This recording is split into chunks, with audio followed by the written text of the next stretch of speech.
it's interesting to me she gets so much hate specifically because I do feel like she is that girl that kind of like came from nothing. Even her makeup, how she started out, is like she's really had this like great glow up, and it's like fun to watch her. So I'm surprised she gets so much hate. I wonder if Jake Shane would tell us off the record who it is. I don't think Jake Shane talks to us. Would you get ordained to, marry someone? I am ordained. Oh, are you really? Because I think I've talked about this. Shane and Ryland had asked me to marry them. Oh, yeah. I forgot about that. Oh, it was such a big honor. I remember in 2020.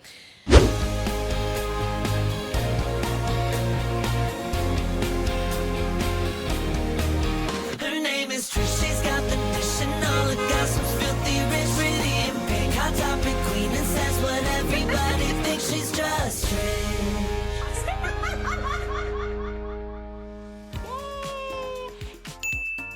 Hello and welcome to the Just Trish podcast.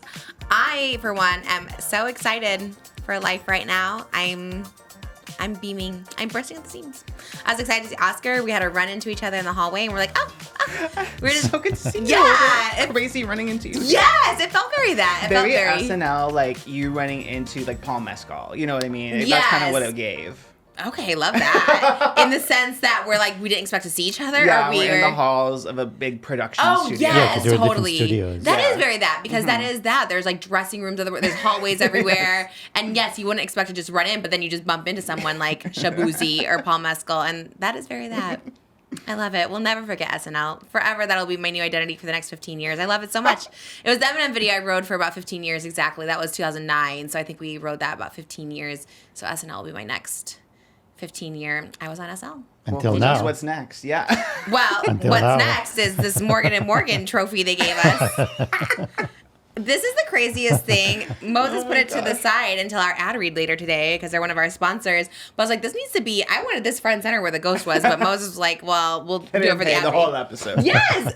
Okay, first of all, I texted it to Jimmy because I was like, I have no one to talk about this with. Like, I know Jimmy he edits the ad, so I thought maybe this is like on behalf of him too. Maybe he does a really good edit. Maybe we accept it together. I don't know why we got this award. It came in this like crazy crate box. Like, how would you describe That's why that box? I was analyzing it because I was like, as an artist, if I had to make this thing, so it's like you have to make the base and make the acrylic and take the logo, print it on, and the crate was like shipping artwork. Yeah, it like was. the pieces of foam were measured and fit exactly to make sure it doesn't break on the way.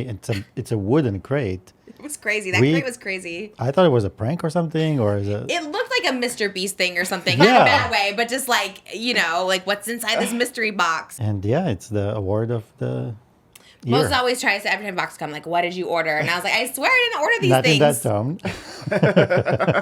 Yeah, I was just like, sometimes. no, because I was like, There's a little judgment sometimes. This crate was like, what did you order that it would come in a crate like this? The difference in is it tone a is sculpture? I was more excited. I was like, is it a sculpture? Is it it's something serious? No, that's so funny. In my head, I'm like, what did you? Because I'm always like, it's not me, it's PR. This is crazy. Yeah, I mean, Morgan & Morgan really knows what's up, though, because they also sent, when Aquaman's born, like a baby gift basket. It was like onesies. Love that. Yeah, a beanie that said Morgan & Morgan. Literally, there was a onesie, and it was just a yellow one. It just said Morgan. It was like Morgan & Morgan & Morgan or something. There was like 3 Morgans in there. I was like, wow, they really go hard with the branding. Do you have a speech that you want to give? Yes. That is exactly what I was here for. So thank you so much to Morgan & Morgan for not only sponsoring today's episode, but believing in us. You were one of the first to join this podcast. There was a dry spell for the first few months, but they have consistently been with us. They're consistently with you guys. Honestly, this is one of my favorite sponsors. I'm not just saying that. This is my favorite sponsors because I love that they're just like, hey, we want to work for you for free. You know what I mean? Because I think so many people, like, not to, again, I know we're doing an ad read later. This is not the official ad read. But it's like when I do those ad reads, I keep thinking, like, this is kind of cool, actually. The it's free unless you win. It's like there's no fee, basically. And I like that because there's some people that are wronged in this world but don't have the money to fight. Mm-hmm. And I really do love that they do that they just like will fight for you for free, and obviously like you win, you give them a little, you throw them a little bit of your winnings or settlement. I guess not really winning, you probably lost something, which is why you're suing in the first place, but I like that. If justice is made, if justice is made and Morgan & Morgan helped you with that, you give them a little of what they helped you with. What an honor. Yeah, it's an honor, to have the Just Trish logo with the Morgan and Morgan. It's like we're merging. They made it pink. Oh, is it pink? The logo. Oh, you're right, because their branding is Special. usually yellow Yeah. and black. Wow, I do feel like this is a weird merging. Yes. Are we partners? Like, are I we know. becoming partner in the Morgan law and firm? Trish. Yes! That'd be, we're watching our Drop Dead Diva right now. That would be iconic, actually. Yeah. I watch a lot of the Long Crime channel, which is like they cover, makes sense for them. They always are sponsored by Morgan and Morgan, and it makes sense for them because they cover like current crime cases and court cases. But let me tell you, they do not have a little trophy, and they have never made anything special. No. Wait, I'm honored. Surprised, shocked, but honored. Like, I've never had, like, a brand just go so above and beyond, like, always sending us stuff. So Things. things. And like you said, this is expensive. It's heavy. It made a lot of time into this. So I love it. It does feel very like daytime TV. Like when I used to stay home from school, I would always see like Morgan and Morgan-esque commercials. So I feel like it's like daytime people who are watching, and maybe they did get injured. Maybe that's why they're watching. They're injured because they're like, I can't go to work today, so I'm have to watch something, so I'm doing this. And they're like, maybe they were wrongfully injured and need to talk to Morgan and Morgan. Yeah. And honestly, I love it. Lawyers are expensive. I know we so many times we're like, oh, we should sue. We should do that. It's expensive. No one wants to be in a lawsuit. So Morgan and Morgan does though. They're gonna fight for what's right. Oh, it is America's largest injury law firm. That's crazy. You think that's true? They're the biggest. I think they would know the if law, not, and they yeah. can't. Yeah, they can't. I don't think they want to get False sued. advertising. Wow, what an honor to be associated with America's largest injury law firm. I wish we could have seen. I wish they would send us a video of them coming up with this idea, like the board meeting. They're sitting there in the law firm. That's true. Like, what should we do to appreciate? We appreciate passes Trisha so that? much. Like maybe like a big acrylic sign on a. Ooh. What if It'd they be so put me on a interesting. billboard? You with the laser. Oh my god, that'd be so fierce. But Oh that's my gosh, that'd be because everything. in LA, if you live in LA, you know the signs on the buses and the billboards. There's always a guy Yes. and the injury law firm. That's so weird. I have a black turtleneck on today because I was just taking headshots in the garage, and she literally said, "You look like." First, she said a real estate, but I think more of a law firm Yeah. representative. I'm not a lawyer, but I could represent No, the you're representation. Just Trish Diva. Yeah. Okay, I'll send him a headshot. Jimmy, remind me to send you the headshot to insert. I think that's cool. I would love to be on a billboard for Morgan and Morgan. Gosh, I love him. I believe in him. And obviously you guys too. So wait for the ad read in about 20 minutes. It's a good one. Yeah. This is my award. Yeah, we found that at the coffee shop. No, you got. This is my award for my wife. Is that a Jellycat? Yeah. It's I a love Jellycat. Can you Yeah. believe they're hopped on the trend? Yes. Tin fish Jellycat. That's fierce. Tin fish Jellycat. We got that at the coffee shop where we Well, did. you got it for me when you Yes. saw it. You're like, I have to get it. for Yes, you. because we were. Yeah, it's the place where we normally get the Jellycats. Jellycats are expensive. We're going to be talking about luxury hauls in a second. This is our luxury haul. $65. Really? Crazy. Wow. Yes, but I was doing a partnership with Milk that day, so I was like, you know what? me That's fine. splurge. Yeah, Yeah. I'll do a little splurge. But there it is. I My love favorite it. new thing. Jellycat's getting on the trend, hopping on your trend. You didn't start Yeah, it, who but knew Tin Fish would be such a. yes. You One of spilled the the tin biggest fish the other day. It smelled crazy in here. I walked in, after my Pilates. I've been doing twice a week Pilates. I wish you could see my Pilates body right now, but I have this huge sweater on. I don't know where this came from. Literally, this company sent me a bunch of oversized sweaters. And I don't know. The Love company. that, though. Yeah, there's like aliens in that room. There's an alien sweater. And I was like, and they sent like 5 of the same sweater. So I don't know this company. Maybe I should look up the name. But anyways, I do have a Pilates body on underneath here. I've been going like 3 times a week, and my Pilates body is crazy. Like, I'm so strong. Anyways, that's not the point of this. The point is I walked back in, and I was like, what were we doing? Oh, we were going out to eat or something, and I just walked back in briefly to use the restroom. Oh my God, it smelled. I literally thought, me and the mouse. The mouse is in the house. Like, I You thought thought it was a one dead passed mouse. away? Yeah, Wow. I was like, oh my God, there's a dead mouse. And then before I was like, let me think about this for a minute. And then I went back in the car, and I just let me just ask Moses. I'm like, did you eat some fish today down there? And he's like, it spilled. I was like, yeah, that was potent. Because usually I smell it a little. It lingers. That one was. She never smells anything, and it didn't spill even that Yeah. much. It was just. That's true. I literally smell nothing. People will be like, you don't Because in my smell video, that? I showed, because usually I drain them and then I show the fish. This time it looked like there was nothing there, so I showed the fish, and suddenly it's like, fuck, everything just. Oh, Oh, so that's Spilled that. that was wild. That one. Yeah. Yeah, I smell nothing. I had like moles removed to get biopsied, and like she's like, oh yeah, you'll smell like burning in a second. I'm like, oh, I don't smell it. And she's like, you don't smell your skin burning? I was like, no, not at all. And she's like, oh my gosh, so I'm in here all the time and I'm used to it and I smell it. So I smell literally nothing. I did smell those fish, and that was, what was it that day? That was salmon. Smoked salmon. Oh. It was one of the best ones I've had so far. 10 out of 10. You want to try it? No, I don't eat fish. We'll try or it. sea creatures. We should do one day. Bring it for Oscar to try They're on his here. friends. He has. Yeah, but salmon? Yeah. Okay. I'm sure if he could, he had a tank at home with a big. I would salmon. love. They're very sweet. Darian is in his tin fish era right now. Really? too. Wow. Yeah. Wow. He's been eating a lot of, because he had to replace eggs as his high protein meal for his cholesterol. Well, this is so much. I mean, it's so healthy.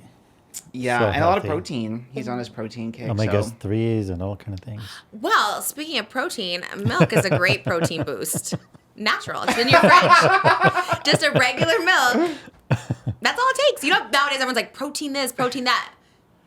Just do a shot of milk. How about that? I'm dead because when you said milk, I thought you meant milk cosmetics, but you. Oh, no, just milk. Zero brand beverage. relation. Okay. Yeah, just milk. There's a whole company out there that just wants you to drink more milk. And look, I get it. Like, you know, some people don't like milk. I do love milk. I am a milk drinker, so. There you go. Yeah, I don't know. So I think sometimes people are like, oh, she'll take any brand deal, but I actually love milk. Yeah, with your Not cereal. sponsored today in this episode, but my Oh. TikTok is sponsored by milk, and my whole little script was that it's because today actually is like all these like companies now are offering like protein stuff, like protein Yes. boosts. Yeah, I saw even like there's water and there was like it's 3 grams of protein in here. I'm like, girl, Water? just eat some chicken. Like, No. Yeah, chicken or milk, yeah. or tin fish, I guess. Yeah. Is that protein? Yeah, Yeah. lots of it. Why is everyone doing protein now? I'm so Everyone's on confused. that protein kick. It's kind of the trend as far as like a wellness thing. I think because it became known like how many grams of protein people should be having based on like their weight and stuff. You started this. I remember you talked about I this know, like I think a year Lana ago. Your started mom, it. Yeah. your mom started it. Well, I recall my mom started talking about it, but I swear you were talking about it like a year ago. I think it's pretty common because especially when you're trying to like, you know, gain muscle and stuff, like when I started personal training like in 2018 or 2019, like my trainer would tell me like, oh, you should be having this much amount of protein. I was like, oh, okay. And then when you start like, you have apps that like count it and stuff, you're like, damn it, you do have to like eat quite a bit to hit your protein. But yeah, I feel like, because things are just advertised with protein, like the Chloe Cloud popcorn. Oh, yeah. And I saw a TikTok of like, you would have to eat like this one whole bag of Chloe popcorn, or you can have half a chicken breast and get the same amount of protein. It's like, so what the? I guess it's like a selling point. Yeah. Like, oh, this There's has protein. protein It's in probably it. good. Yeah. Protein pancakes are a thing. What's Yeah. Kodak? Is that the one Zac Efron does? Yes. Yeah. We had a bunch of We had those too. because when your brother came over, he Oh. asked us to get some of those for him. Really? Yeah, that's why we got those. Do you tell them, oh, we were to send? I love when people want something like, oh, they just send a PR to us. Because even like in New York, there's a place called Carmine's, and like my brother's like, oh my God, we should go to Carmine's. And I was like, yeah, but usually there's like a 2-hour wait. And then I checked my DM. Well, first of all, I went to go to Carmine's NYC on Instagram, and I was like, oh, they follow me. I'm like, ooh, follow back. Then I went and saw that they sent me a message like when I did my Broadway show in January. Oh. And like, anything time you need Carmine's, like let us know. We're here. And I was like, so I sent it to my brother. I sent the screenshot. I was like, actually, I can get us into Carmine's and not have to wait. Because literally there would be like 12 of us. So I was like, okay. Anyways, it's kind of cool. It's kind of a flex. Kodak pancakes too, or waffles. Both. Kind of yeah. a flex, yeah. You do protein? You like to count your protein? Not right now. I kind of just like do it in my head, but when I'm like really on it, yeah, I use one of the apps and like track it, but I just don't have the time these days. It's really time consuming to like sit there and like measure out how much you eat stuff, because you're supposed to also have like a food scale to really like calculate how much you're getting and stuff. So I hate it. It's a lot. I hate the calculation of it all. Like, I hate like the protein good, great. But like the calculation, it does seem like a waste of maybe life. Precious time we have here on this earth. It's a You lot. spend calculating. You know what they always say, like, you know, at the end of your life, it's like, you know, you don't say, oh, I wish I worked more hours. And I'm sure you're not going to be like, oh, I wish I had more protein. Yeah, I wish I measured protein that day. Yeah. Especially if you live a long life, you know, consuming protein, you'll be like, that was a lot of protein to consume. And if you live a short life not consuming protein, then whatever. Maybe you lived more in the end of it. You know what I mean? True. Protein's crazy. What do you think a big steak has in it for protein? A lot of protein, for Really? sure. Yeah. Like a big tomahawk? A lot. Yeah, I must have a lot. You think your daily intake of protein could be in one steak? Maybe. How much protein is... Probably. I mean, because I don't think she did more than that in a day. Really? I feel like they do want you to eat more than that. I think the consumption of... I think you're supposed to eat a steak like the size of a deck of cards. That's enough for you for a day. What's the grams? 30 grams of protein per 3 ounces of meat. So I guess it just depends how many ounces. How many ounces in a pound? I don't know. How big is ours? It's probably 4 or 5 pounds. So 5 pounds. So 180 grams of protein? Yeah. Wow. We'll have enough. We'll have enough, I think. Give me a glass of milk Probably with that, more. too. And that'll be You're my... set, yeah. Yeah, that's what we're doing tonight. Okay. I'm very excited. Oh, you're redoing steak night? Yeah, round 2. Well, it's not night. Don't yeah. even. I It's wish... steak Early, day. late afternoon. I wish we had this discussion yesterday. It probably is like on our cameras or something. We're like On the sitting there on the ring. couch, and I'm like, okay, so we'll do the steak tomorrow. I was like, okay, but like, so what time? Let's really make it It's like- clear. No, because Yeah. he sent me a text and he was confusing me. The text was like, because the text, I understood from text that we'll go eat after the podcast, but then we'll do the steak. But we'll do it for the thing you're doing, but we'll still order food at night. So I was just like, wait, now I'm confused. Because I meant next week. Look, I want to start You doing confused steak. 2 weeks in Right. one. Okay. Yeah, well, you had to decipher that, babe. I don't know what to tell you, but there's the yes. I love steak talk. I'm obsessed with that. And I was thinking maybe instead of burgers on Sunday, you do the steak on Sunday, and then Mondays we do our usual going out for either like tacos or sushi or wherever. But today we had to do it because I'm in Glam, and I actually got a brand deal, not with steak, but another company that wants me to eat the steak with the product. Love. After okay. one steak talk, I got 6 million views. So, anyways, honestly, whatever. I'm cool with whatever. I'm chill with whatever. But if you're asking, I was saying in the afternoon. So we have a plan that in between this podcast and the extended podcast for Patreon, Mo's going to go upstairs, take it out to the off for an hour. And then we have to wait another hour. So we have to get a little snack. That's the other thing. We have to get a little snack. I don't know, maybe in like an hour and a half or something. Maybe I'll order some curly fries or something from Arby's because we have to have a little snack because it's going to be another hour after the podcast ends before we can eat. Got it. As opposed to we usually eat right after this podcast, like we Yeah. run. You know, I'm like, bye, Oscar. We're usually sometimes out before you. Literally, Yeah. I think sometimes I'm like in the car, then I'll be like responding to a couple things, and I see y'all booking it. I'm like, Jesus. We also have a short amount of time to get back to the kids. You know, the 3 kids, they have like this tiny window when they sleep. Yeah, And we have to like, yeah, that is actually true. It's but we do. I think about that sometimes because sometimes your car's still here. And I'm like, oh my god, we're really eager to eat. that's also after why this. we like the taco place because they're so fast. I mean, it's so good, but they're so fast. It's like, Yes, and me and Oscar had the nachos delivered on our Patreon, patreon.com/justtrish. I don't know how I felt about them delivered. Did you like them delivered? I did, but I'm used to cheese like that, but you're not. Yeah, But the just coagulated Yeah. cheese. It's crazy because it's so good in person. One day we should have to go in person because I do have a little setup there too. I like to sit in front of the window, and that's a good setup too. And it's just so much better in person. I feel like it's just yummier. I think you would like it better. And me and Oscar would get the exact same nacho order. Yeah, we had a little bit of like a parent trap moment where it was like, oh my, why did we get the same exact thing? I thought, like, in my head, I thought, because I went upstairs to use the restroom and you were, like, placing the order. So I thought maybe you just put, like, oh, I'll just get what Trish has, like, 2 of, like, whatever she No, had, I not went knowing. and ordered my own thing, not even Yeah. seeing what you ordered, and we literally ordered the same plain everything. That was, I know. I'm shocked with you. For some reason, I thought you would love, like, a little sour cream or something or a little, like, guac on it. Like, no one I know, like, plain nachos. Like, nobody. I'm as plain as it gets. Same. Except I do like a sauce. I guess that's our difference, but I like some sauce. yeah. I'm very particular on it, but I like a cheese sauce. I like a queso sauce. There's our mugs, justtrish.com. Finally, as Moses too, I was like, let's use a Just Trish. Sorry, it sounds like I'm just telling him everything, but like, go to justtrish.com for a mug. Demi Lovato's Your favorite favorite dish. You beat me to it. I was trying to think, I'm like, who likes mugs?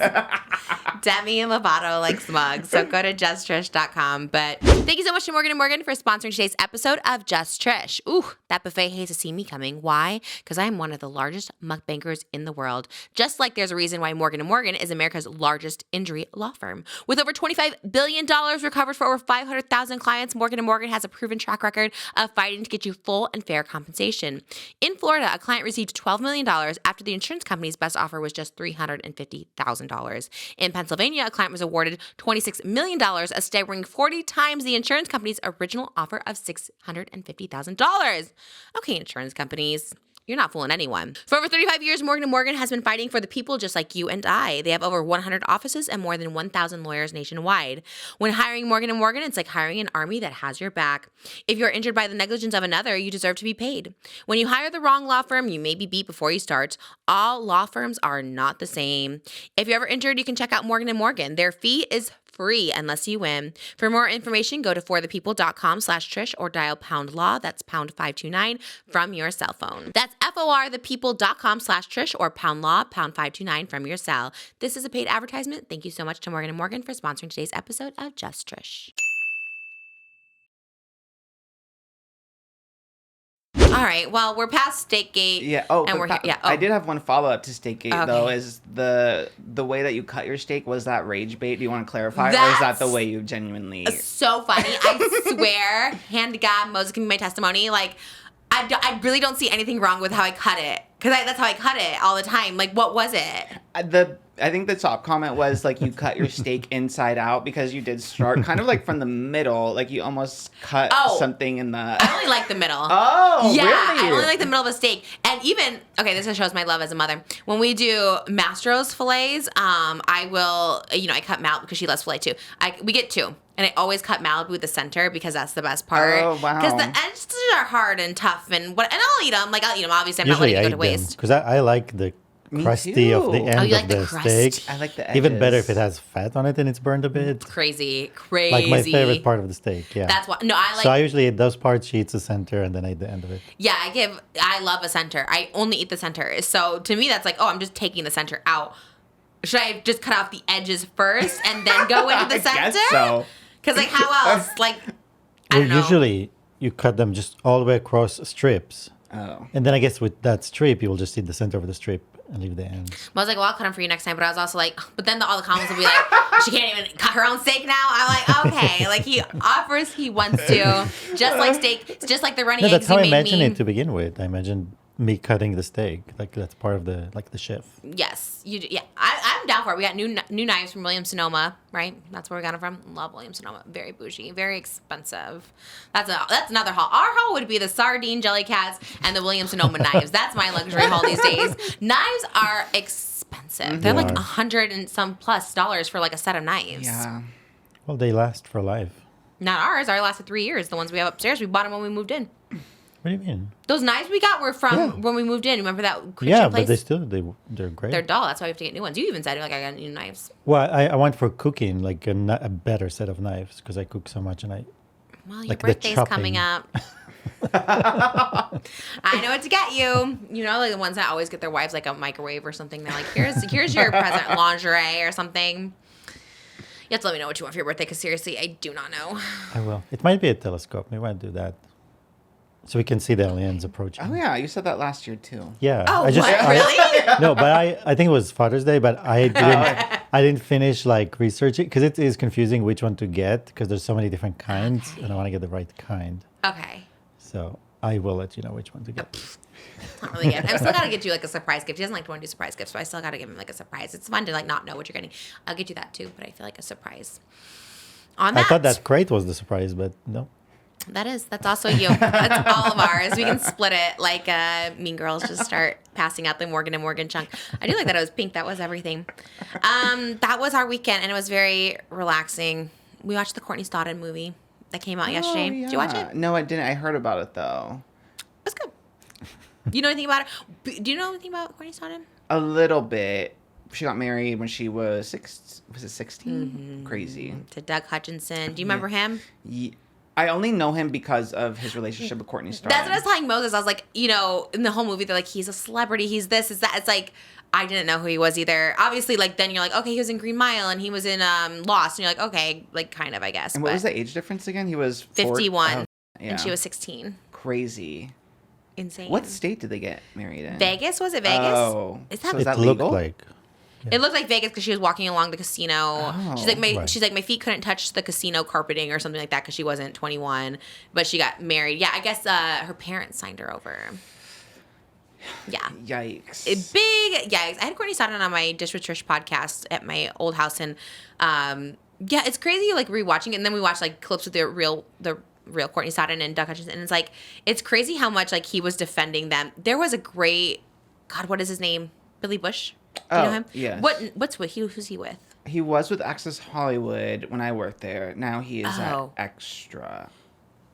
I don't know what one he was at when he was interviewing them, but he went in. He went in on Doug Hutchinson, like on TV. It was crazy. He's like, you're like a creep and like a PDF file because you found this girl online. Because when he said, how did you guys meet? Yeah, and he's like, oh, online. He's like, what? You creep? You PDF file? Like, what do you mean you met this 16-year-old girl online? And then he like went in. He's like, you just like ruined your whole career. Like, it's ruined. Like everything you did. Like he went so hard on him. Yes. Which was good because the therapist next to them, I don't know if I trust that lady. They were promoting couples therapy. Remember that show? Yeah. On VH1, and it was like Fair Abraham was on there, like people just with family or whatever. And the therapist next to them was like so weird. He's like, "You approve of this?" And she goes, "Well, it's not about approving. It's like it is a real relationship." It was so weird. She was like, maybe the timing was wrong. Is she like a brunette therapist or something? Yeah, kind of blonde. She's like Dr. Jen was her name.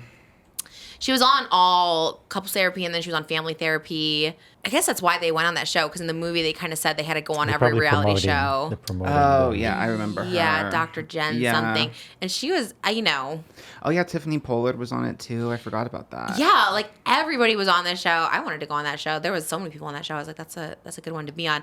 And she was, weirdly, like, you think she would just adamantly be like, yeah, it's wrong. Well, I think a therapist that's on a reality show is partially an actor. Like she's partially serving the purpose of the show and not. So I'm surprised they even had them on, actually, hindsight. Because, like, at the end of the day, if she was 18, it would be different, which is silly. She's not paid by the family, let's say, to help the family. She's paid by a production company to be on a show. But kind of shame different on dynamic. VH1 for having them on, because literally she was a child.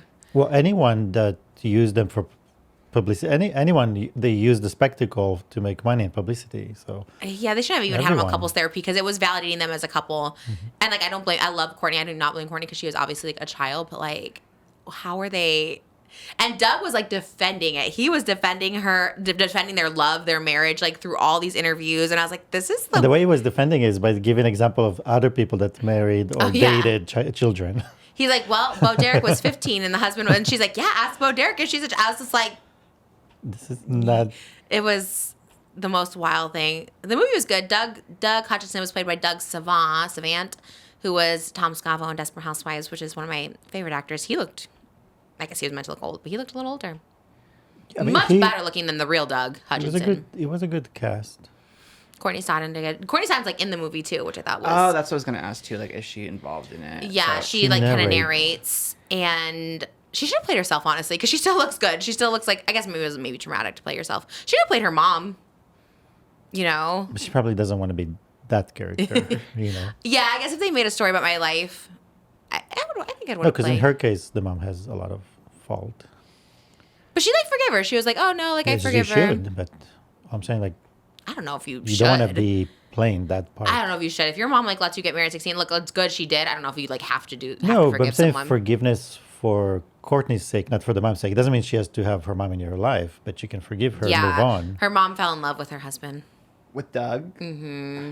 So she like came back from like work. I think she told me that on my podcast too. And she came back from like walking, and they were like sitting at the kitchen because she was like living with them, and he's like, "Yep, your mom's in love with me." She just told me, and then the mom like storms out and like cries, and it's like weird. But then she like forgives her at the end, and the whole thing is wild. And I feel like Courtney never really got to bounce back from that scandal, I guess, because people kind of like were really mean to her. People, yeah, I remember Chrissy Teigen. I think that's kind of why she had her tweets about Courtney Stodden resurfaced a few years ago, because Chrissy Teigen was kind of everywhere. And then, like, she had brand deals with everyone. Then those tweets resurfaced. I think she tweeted to Courtney to, like, I don't know, lie about herself and stuff. Like, something like she would look good 6 feet under or something crazy, yeah. And then she kind of, like, had to die. She had to, like, go low-key after that. Yeah, that's right. It did which is, like, in a way good, because I think, like, people just dogpiled on her so much. And she was 16. Yeah, I mean, we always talk about it, though, but that is such a sign of the times. Yeah. Because, like, I mean, what year were they? Was it like 2016? Yeah. No, it was 2011 to 2020 was when they were married. So like 2010. And that is like peak time of like with tabloids, like you said, it's like not a scandal. It's like a genuine, like, you know, she's getting groomed. Yes. But it turned into a scandal, and then because she's like a blonde, like playing into like the bimbofied caricature. Like no one took her seriously, and she was just like, you know, dragged through the mud when she was a teenager. Yeah, a teenager, and like just saying awful things about her appearance, her boobs. I think she was on the doctors or something. People were like analyzing her boobs. Like all these like doctors were like, oh, they're fake. They're like just insane. And I was like, oh my God, this is like an actual child. And like no one stepped in to be like, are you okay? Like, you know, even like, and Billy Bush did a good job, but even other interviewers, it's like, wouldn't you be like, are you okay? Like the way she was, you know, he was dressing her or she was dressing herself or whatever. And I was just like, damn, like no one saw that being like, this is kind of odd. Yeah. He did get dropped, I guess, from everything. I guess like his family stopped talking to him. Like in the movie, they showed like his brother stopped talking to him. His agents dropped him. So, I mean, I guess he did get somewhat canceled, as he probably should, because the main person is, besides the parent signing over, which is, I think, yes, to blame too, but Doug being 51. Yeah. And they made him very creepy. He kept calling her Star Girl, and I was like, he's like, ooh, my little Star Girl. I was like, and then she was pregnant, and he's like, we're gonna have a Star Girl baby. I was like, ah, like I don't know. Shout out, kudos to the actor who played him, but it was good. That was our weekend. What was it on? Lifetime. Oh, okay. It felt very Lifetime. I didn't know it was Lifetime until the end, and then I was like, yeah, of course it was. But it felt very I love a Lifetime movie. Me I love too. A Lifetime. Do you? I haven't watched them in a while, but I even had it was like the Lifetime movie like streaming platform or whatever, because I loved to like just binge watch Lifetime movies. Wait, I didn't know this about you. Do you have any that come to mind? Because I love Lifetime, especially as a kid. I loved Lifetime. What was the last one I saw? God, I remember the one where she was like the pregnancy pact. I remember. Oh yes, I love a lot of high school themed ones.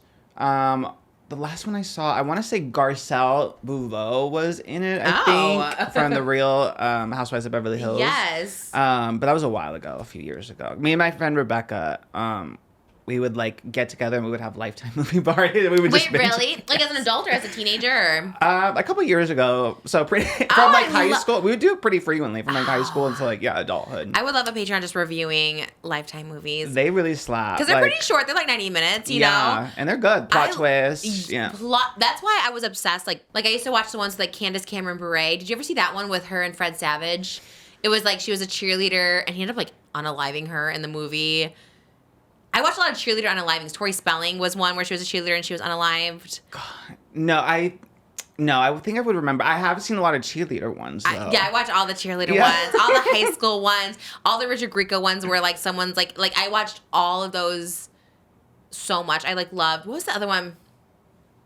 There was one recently. It was Lisa Rinna where she's the mom that was harassing her daughter. It's the one that the Unknown Number was based off of.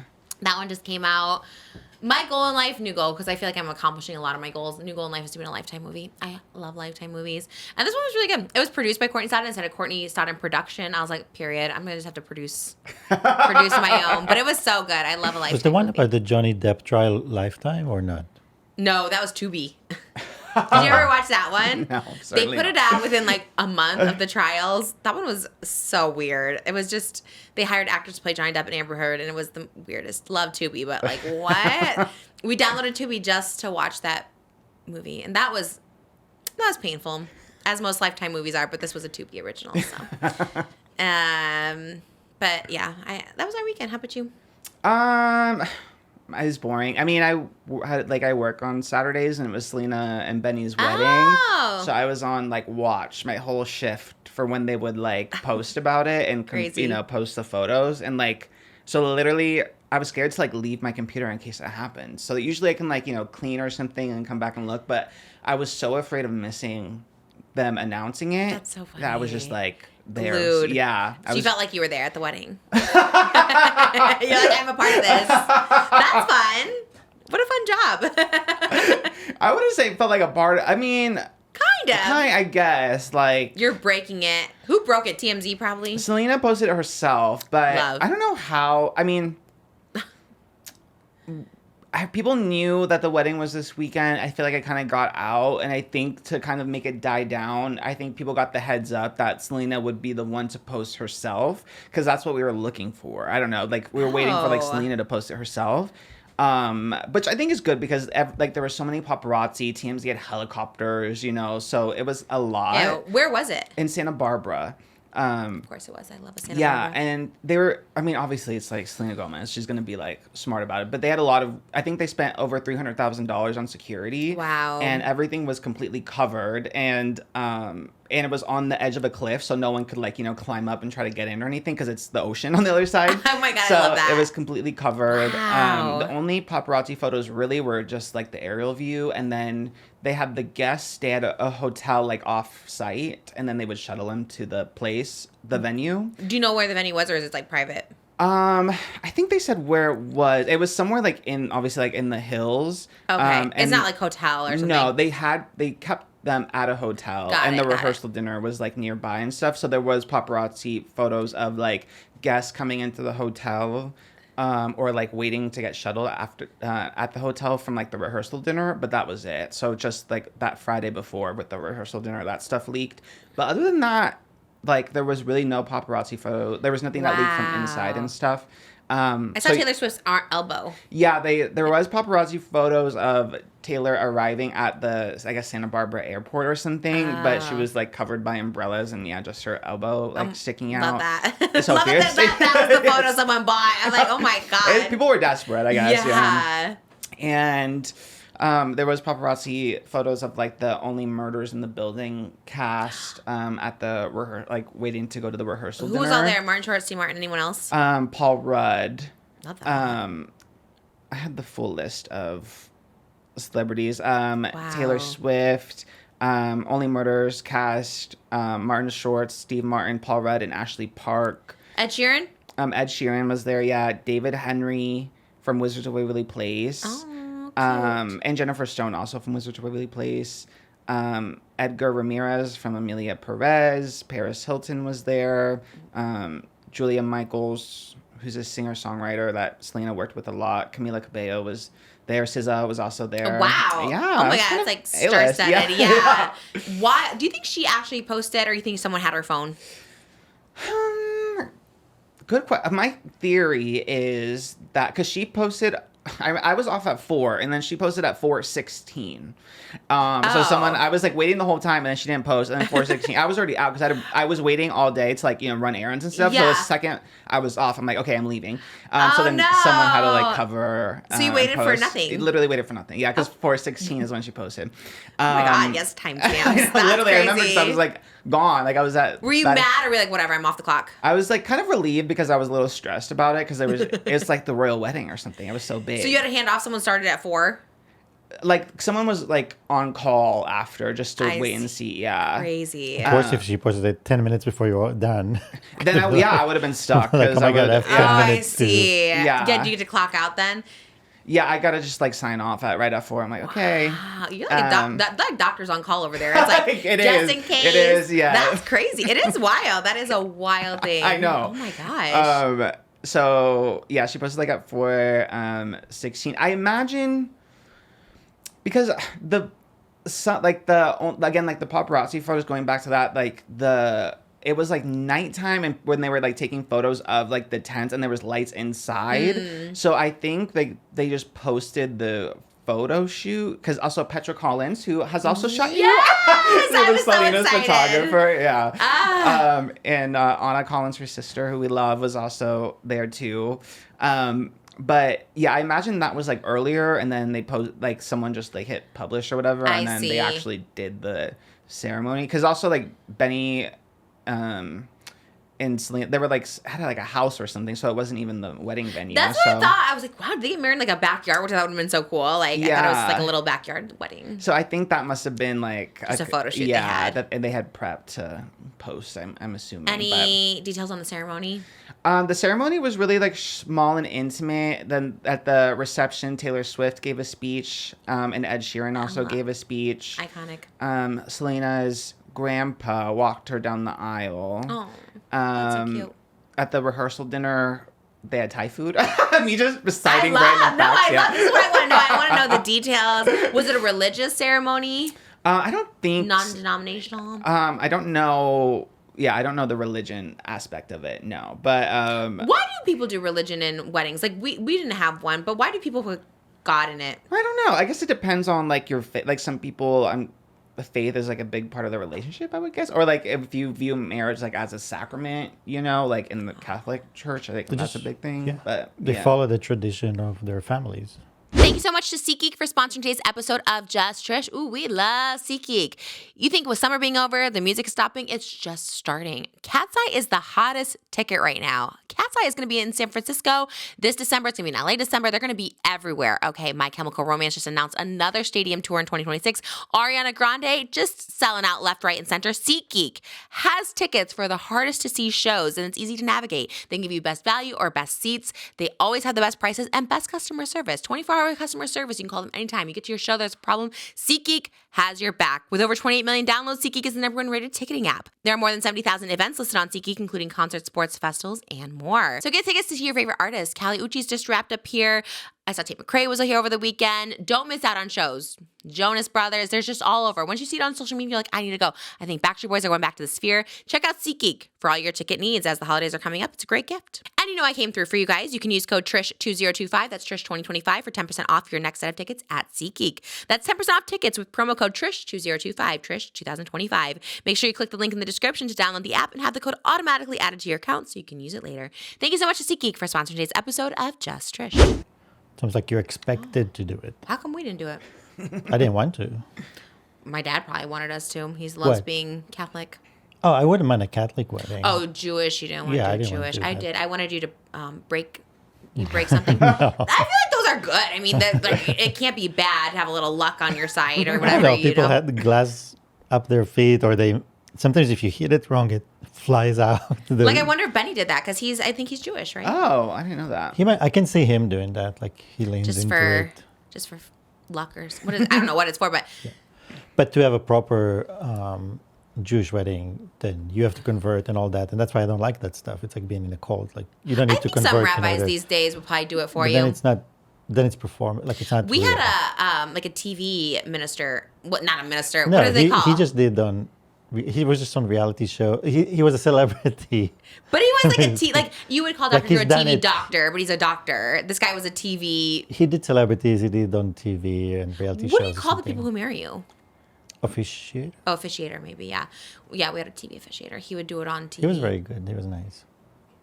Yeah. And Would you get professional. ordained to marry someone? I am ordained. Oh, are you really? Because I think I've talked about this. Shane and Ryland had asked me to marry them. Oh yeah. Yeah. I forgot about that. Oh, it was such a big honor. I remember in 2020, like I'm the only one sticking by Shane through everything. And I remember, I think it was like on my birthday or something, they came over and I remember they asked me to marry them and I started crying. I was like, oh my God, I get to be a part of this. I was so excited. They were going to do a carnival wedding. They were going to do this big thing and I was so excited.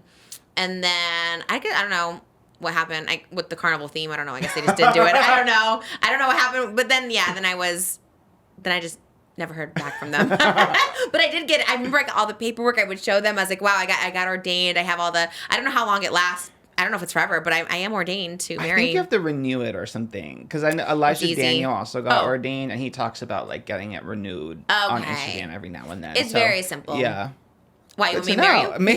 Yeah, you would be kind of everything, I think. You would have to be the performer, the minister. I would be so honored. One, we don't get invited to any weddings. Two, obviously, officiating someone's wedding is I think that was that's why I cried. That's the highest honor I feel to marry someone. Yeah, because you're really in that wedding. You're really in it. You're really a part of it. Forever, you're forever. Yeah, part of that union. I would be the one. I'd be an officiator to back out of the shot. I hate when they're in the. Ours was so good because being on TV, he knew to as soon as they say you may now kiss the bride, he knew to get out of that shot. Because I've seen so many on TikTok, so many pictures where the person's just standing there looking at them kissing, and I'm get out of the shot. We want to see just them kissing. So I would get out of the shot. I would know when to get out, and then go change my performance, get my dancers, and we'll be out performing Freaky in 15-minute turnaround. Yes. Yeah, you take your photos, and then I'm down.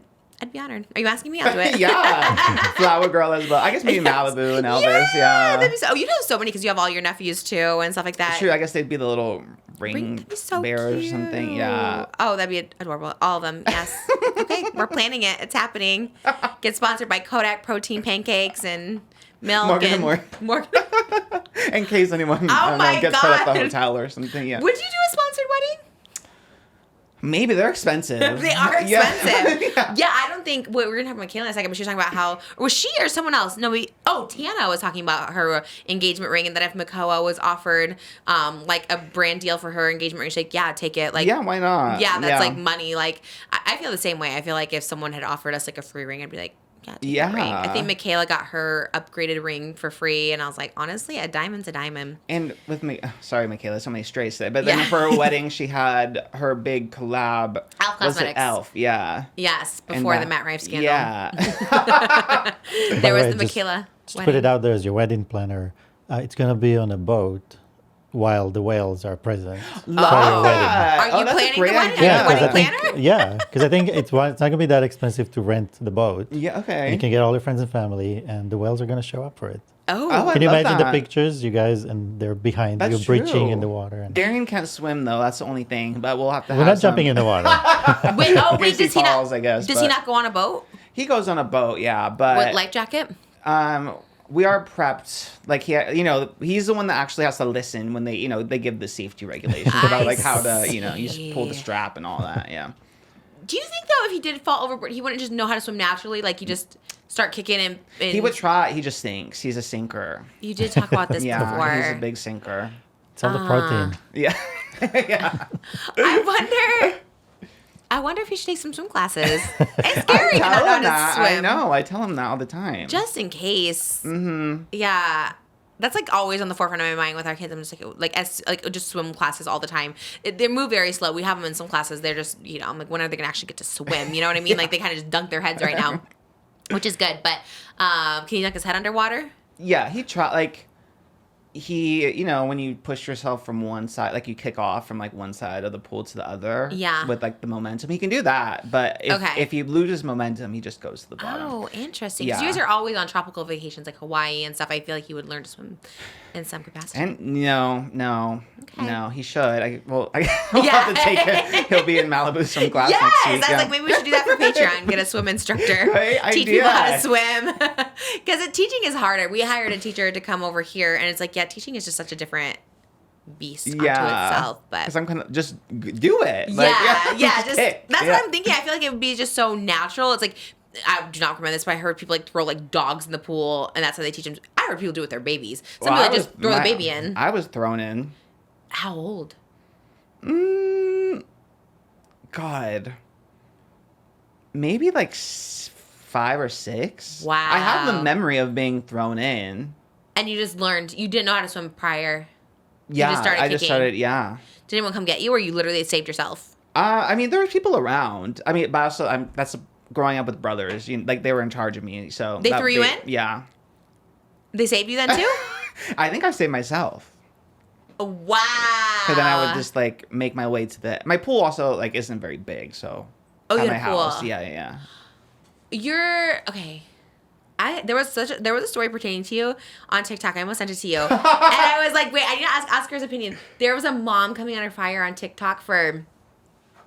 She's talking about how she has 2 stepkids and 1 biological kid with, like she's married and they have 1 biological kid and then she has 2 stepkids from her husband's previous marriage. But she gave the biggest room to her biological kid and the stepkids had to have the smaller rooms even though they were older. Oh. And people were divided in the comments. So before you even say anything, people were very on Ours both was sides. done by age. My mom, yeah, like as the oldest one got his own room, and then when that one moved out, the second oldest got that room, and then me and my brother that's closest to me, we shared a room until there was space for him to get his own room. Oh, basically. so Yeah. they did not give it to you just because you were No favoritism. It was by age. Wow. Yeah. Okay, that's kind of what I would think. I'm not in that situation. So I didn't know, but some of the comments were that same way. But then some of the comments were on her side and being like, the way she explained it was, they're all my kids. I love them all, but my biological daughter only has this one house, whereas the older kids have 2 houses. So all her things have to fit into this big room.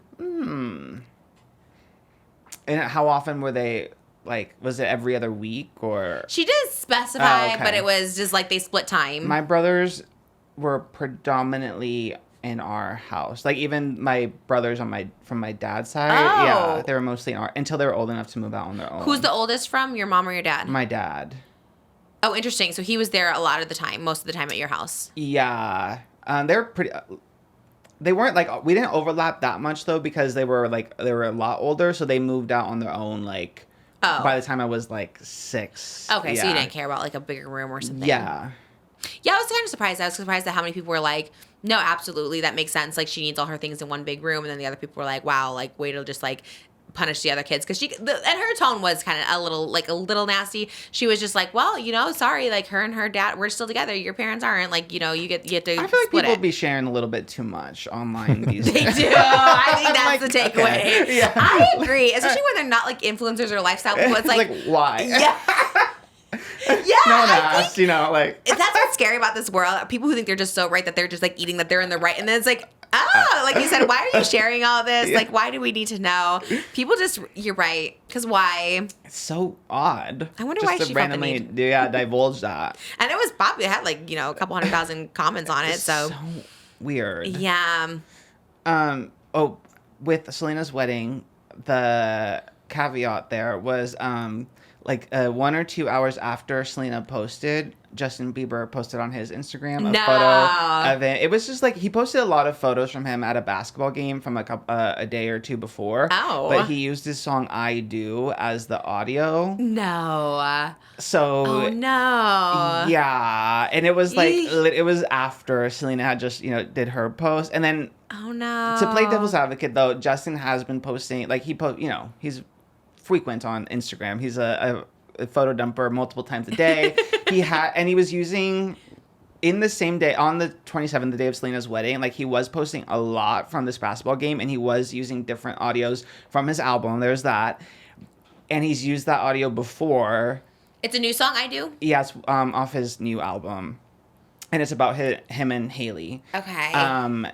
Their marriage. But then there's also the incident after Selena and Benny got engaged. I don't know if you remember, but he posted like a random meme on his Instagram story of Gollum from Lord of the Rings. Yes. And it was like girls after they get engaged, and it was like them holding the engagement ring. Ooh, So that's hard to like it's hard to when play it's anything but two yeah. coincidences. I'm like, well, Yeah. Oh my God, how sad. Because I was gonna say, how sad is it to be celebrities that people are like, oh, everything is about their exes, but like, damn, yeah, wrong time to post. Although I guess there's a slight chance, and it's happened to me sometimes too, where like something is talked about and you post something that has nothing to do with it, but it seems like it is, and people are like, oh, she posted about this, so it must be about that. But like you said, twice is a little like, girl, and what? it's the biggest news ever. Like, everybody talks about it. Yeah, it was all, especially like knowing when the date of their wedding was, and then the fact that, like, not saying he can't post anything on the 27th, but the fact that it was like, I do. right after, like an hour or two after Selena had posted. Yeah.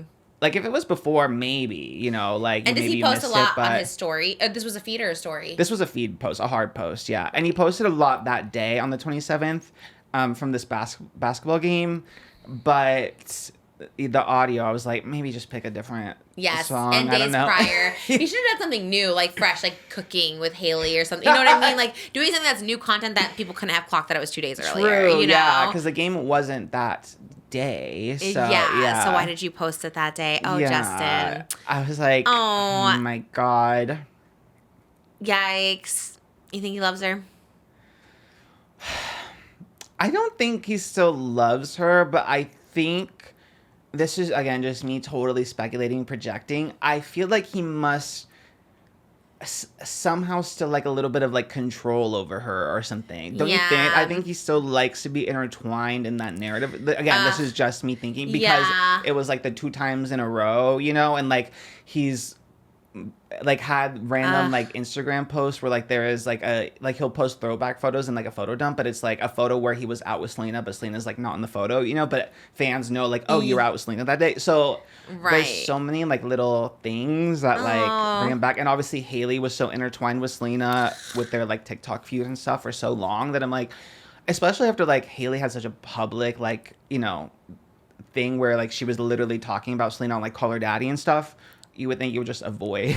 Yeah, it's like so sad. It makes me sad too because it's like, is that going to be every major life event that happens? Like she gets pregnant and then he's going to post something to take it. Like you said, to intertwine yourself with somebody that like doesn't want that. Like, because Selena doesn't talk about them, right? No. She never mentions Justin or HAILEY. after like when the feud with like Hailey was going so viral on TikTok, she did post on her Instagram story that she reached out to Hailey Bieber and they like she doesn't want any of her fans to like give Hailey hate. So like she said that something, was the time. Yeah. The one acknowledgement. So she's probably just like, damn. Yeah, never Justin though. It was just Hailey. Oh, okay. So yeah, it's like stop putting yourself in my narrative, you know? It's like we have done yes, we were a couple. They were kids, by the way. Like I don't remember them as a couple, but I would look up pictures and like he has the swooped hair. Yeah. She looks like a baby. Like she looks still like on I think Disney. So they were like 16 when they were dating? They were dating when they were teenagers. They did get back together, God, I think maybe 2017, 2018. As adults, yeah, like a short, like, kind of rebound thing. And then he got with Hailey after that. But, was she with The Weeknd in between there? I think so, yeah. Which is so wild. Like, I guess they're both from Toronto. I was like, Justin Bieber to like The Weeknd. Like, what a different, like, contrast you with. I guess they're both musicians from Toronto. But still, it's kind of like, I don't know. The Weeknd just seems so sexual to me, and Justin Bieber seems so like innocent. I don't know. Am I wrong? Maybe I know nothing. He had his like sexy era. I think Justin Bieber. Yeah, with the, if I was boy, like he sexified himself, and then he did that Calvin Klein like underwear shoot. Like once he became like an adult, I feel like as every child or a lot of child stars do, they do that like sexualization of themselves, but not too freak. He's not like a freak. Or maybe yes. I don't know. I'm also not a believer like that, so I don't know his lore too deep. But he was pretty sexual. Okay. Yeah. I think of like The Weeknd being like, I want to lick it from the front to the back, like just being so sexual. But maybe I don't know. Maybe they're both freaks. Maybe Selena is a secret freak. Could you imagine? Maybe. I don't know. It's so funny. I guess they're like. It's so crazy to think they're all in their 30s, right? Yeah, Selena's my age. And Justin Bieber? He's a little bit younger, I think. Oh, really? He's 31. He was born in 94. She's 92. So, wow. That's wild. It's wild because they all seem like kids because I guess I just like think of them as being kids when they came out. So they seem like kids still. Same. And then I see like the roundup of like Disney or like stars from like our childhood being like married or I guess divorced. But like, because there was like a photo, like a carousel. It was like Ariana, Miley, Demi, now Selena, Zendaya's engaged. Yeah. So like, all our child stars are growing up. It's so crazy. And someone older than you, like it's so crazy to see. It's like, oh my gosh, what do you mean they're having babies? Yeah. It's just like so weird because I don't seem old enough. And then you're like, oh, you really don't seem old enough. And then you're like, oh no, they are. They're like 30s. Yeah, like it is a normal age. But yeah. Do you see Hailey Bieber has fuzzy lipsticks? Did you hear this? Road? Yes, I saw JACLYN Hill on the Full Coverage. Is that what they're called? Yeah. On the podcast, and she was saying, I guess they're not hairy, they're bubbly, like hers was. Oh. Yeah, she said Tay Lautner, the female Taylor Lautner of the Taylor Lautner duo, had Road lipstick or something, and she goes, oh my gosh, look, every time I see this, I think of you. And they put it up all the way, and it was all bubbles. It was all whatever. And she goes, no one said anything about that. And I was like, that is actually so tea. That is tea. Yeah, because that's what she got canceled for, obviously, was her bubbly makeup. Well, I think JACLYN's, not to have JACLYN Hill catch any strays, but I feel like JACLYN's biggest offense was the fact that they were like hairy or fuzzy, whatever she wants to say, and then the bubbles were like double homicide. Oh, I see. Yeah. So they weren't as big of a deal as the hairy. I think if it was just bubbly, people would have still like given her some crap because it's JACLYN Hill, right. You know. But I think the biggest sin was that they were like fuzzy and melting, and the bubbly, like it was just like so many things. Yeah. People just coming for because the bubbles, as far as we reacted to JACLYN's apology about the lipsticks on Patreon, so that's why it's kind of like at the top of my head. The bubbles were like the last thing JACLYN mentioned in her apology for the lipsticks, and it sounded like the most normal thing that happens like in the formulation, when it cools down, whatever. Like obviously you're gonna get a couple air bubbles, but with JACLYN it was like, damn. How did these fuzzy gloves get in the mixer? And there was like all these hairs, and then they were melting in the delivery. Yeah. It was like the first lipsticks that were ever invented. Is kind of what it sounded like. It felt that way, or it felt like sabotage. I feel like because it was a popular factory where like other cosmetics were made, and I'm like, how like come only ColourPop hers was like they had fresh white gloves cleaning out the vats, and I'm like, what do you mean? Like that's so weird. I know I hope there was like a real investigation because what do you mean? Like a factory that's been around, that's done a lot of big brands. I think ColourPop and Kylie Cosmetics. Yes. Sabotage. And suddenly, all of a sudden, they're using new gloves that like are shedding little fibers and fuzzies. Like what? I know. You're right. They should have. We need her on. Yeah. I reached out to her people. She gave me their contact. Like, here's this contact, and I really want her on. I really need to know. I feel like she's more open in talking about it these days. She also seems, I don't know her financial status by any means. She seems like very just rich. Like, she doesn't seem to be making like content on the regular or like getting sponsorships, but she just is living like lavish life in like a fancy house. And I was like, damn, she must have made a ton of money. She was the Morphe queen. That's what she was saying on this podcast. She goes, well, I didn't make a bunch of money from like Morphe she palettes. Was the Morphe queen. Yeah, before James Charles, Jeffries, anyone was making Morphe money, it was JACLYN Hill was making that Morphe money. She should bring Morphe back. Yeah. It does suck. It does suck. I feel for her to be like, that's your whole brand, and then like the one thing you put. It's like if I put out like, you know, a fast food restaurant and give everyone food poisoning, and it's like, well, or it tastes like or something, you know, it's like, what the hell are these things, you know, like chicken fingers that are like just dry, although I do love a dry chicken finger, so that could be real, but yeah, that does, I feel for her, but she seems to be like living her best life and thriving. Who do you think gets more hate, JACLYN Hill in her prime or Mikayla on TikTok today? Ooh. I kind of think Mikayla, I think people are also like angrier now and like more easier to go off because of like how TikTok is. Wait, really? I kind of think so. I think TikTok makes it easier because people can also like respond quicker with their own videos and stuff too. So I feel like it's easier for things to like spread because of TikTok versus like YouTube. There was like select, obviously like drama channels or commentary channels and stuff. Oh, that's a good point. But now with TikTok, like anyone can be a commentator or like that drama something. So I think it's easier. True. Yeah. And I also think Mikayla rage baits a lot more than JACLYN. I think JACLYN like set herself up because she like wasn't thinking things fully all of the time. But I think Mikayla does rage bait. You do think so? So is rage bait the new like trolling? Is that what it means? I think so. Yeah. You said it earlier too with the cutting, and I was just like, oh, because I see rage bait everywhere. Like, oh, is she rage bait? And I'm like, I didn't know that. So it's just like trolling, like getting a reaction out of people. I think it's doing something that you know will incite a lot of conversation. Like, you know. Yeah. Because the comments are such a huge part of engagement. Like that's why a lot of people say like even if you leave a hate comment, whatever, because it's just pushing the video up, you know? So interesting. Yeah. So comments are such a big part of the algorithm. So if something is engaged with a lot, even if it's on the negative side, that still like helps you. Oh my God. Yeah. We gotta think of something cooler for our steak today. I gotta think of something. Like, what can we do? You don't need to think about it. I think it just naturally happens. That is true. That's true. I know. I do. It is funny. Like Rebecca Zamola always does this. Like she does like a dance or something, and then her husband will like appear in the background in a mask and then disappear, and then people are like, "Oh my God, who was that in the mask?" or something like that. And I guess you're right. I guess the comments probably. So you think Mikayla rage baits on purpose? Sometimes, not all the time. I think sometimes I think when she said you tried being an influencer for a day, she was genuine. I think she is genuine a lot, but I do also think she raged because after the mascara gate or whatever, like she was referencing it and stuff too, and I think she knew it would get people to comment about the mascara or whatever, you know. But you think that one was not rage bait? Like, do you think her? I just call it trolling some old, but like trolling the mascara. She popped a lash on for the comment, allegedly. I still don't know about that because, like, would the brand? I think it was just a bad ad. Yeah, they just thought nobody would know. Or a great to look better because everyone bought it. Because for that, I'm like, well, she was gonna get paid either way, right? So it really didn't matter if it got more views or went more viral versus like her own thing. Maybe like, sometimes they say if it gets 250,000, we'll give you a bonus. Yeah, I don't know. Yeah, but probably not.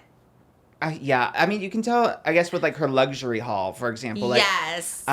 She went on TikTok and just did a full several-part series about all the expensive things that 160,000, someone calculated? Yeah. Shout out to It's Jose Zarate because he, like, sat there and, like, calculated the full price breakdown of everything. I loved his TikTok. It was just like this much. I was like, crazy. Yeah, and he calculated. Oh, wait, it's more. He calculated at $186,000 and $186,000. Yeah. Was the whole one shopping spree, or was there? I mean, it looked that way. Maybe she got it over the course of a month. And I mean, I'm hoping. The most I ever did, I think, was 30,000 one, and that's like crazy because I literally like went broke. But like, I accumulated it over a month, and then I was like, look at this big haul. I'm hoping that's what she did because spending 186,001 shopping is, whew. And it's like, okay, first, do you think it's rage bait or not? You think it was just like showing stuff? I think she knew it was going to cause commotion. Because she looked so like, and I think she knew she was like, oh, I look. And I'm going to get the people talking. Yeah, I think she wanted to get the girls talking. Yeah. Again, this is just me projecting or speculating. But she looks really good. And then last week, she just had her whole thing where she was crying about, like, people making fun of her for looking, like, ugly or whatever. And she looks really good in this. So I think she knew that she was eating. She's like, let me get the girls talking. Let me gag. Yeah, back in the day when I would do troll or rage baiting, whatever you want to call it these days, I remember I had, like, a voice. Like, there was, like, a rage bait voice that I would use. And that's how you knew I was, like, trolling versus not. And I was like, oh, no, clearly my voice is, like, higher. Like, I love this because this. Like, that's, like, a troll. So maybe that's, like, her. Yeah, like, she's like, I'm looking presenting. fierce. Yeah, yes. there is a level of presenting as a, like, almost like an alter ego or something, I guess. Yeah, so that's what it gave me. And also it's like, I feel like everyone kind of knows in this day and age, it's like this kind of overconsumption. I'm scared to post my Labubu, you know, like I'm like, damn, people are gonna be mad at me for buying an extra Labubu today, and she's out here buying $186,000 of designer clothes. Like, you have to know, because I know, and I am like a person working 80 hours a week, you know, so it's like, she has to know. Wow, that's kind of wild then. Yeah.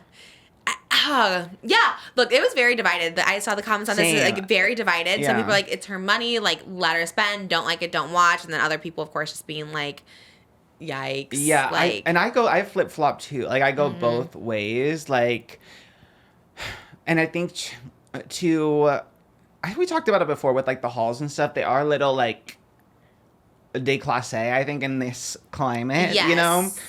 With some, like, you know, influencers, it's, like, a really high payout for not a lot of work. And not saying she doesn't work hard, but, like, in comparison to other, you know, jobs and stuff that are more, like, demanding.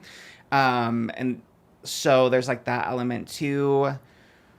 But she has worked hard. I know, like, Ulta and Sephora, I read, were, like, battling over who's going to get her brand, you know? Yeah. So she has, like, products that people like. So she deserves, obviously, what she has, but, yeah, the flaunting and stuff. And then I was really trying to, like, psychoanalyze myself. And I was like, well, I always loved, like, a TRISHA haul back in the day, you know? And I was like, it was a different time. I think maybe I was younger, too. And it was like, more entertainment value to me versus, like, being older and knowing how much, like, life costs, you know?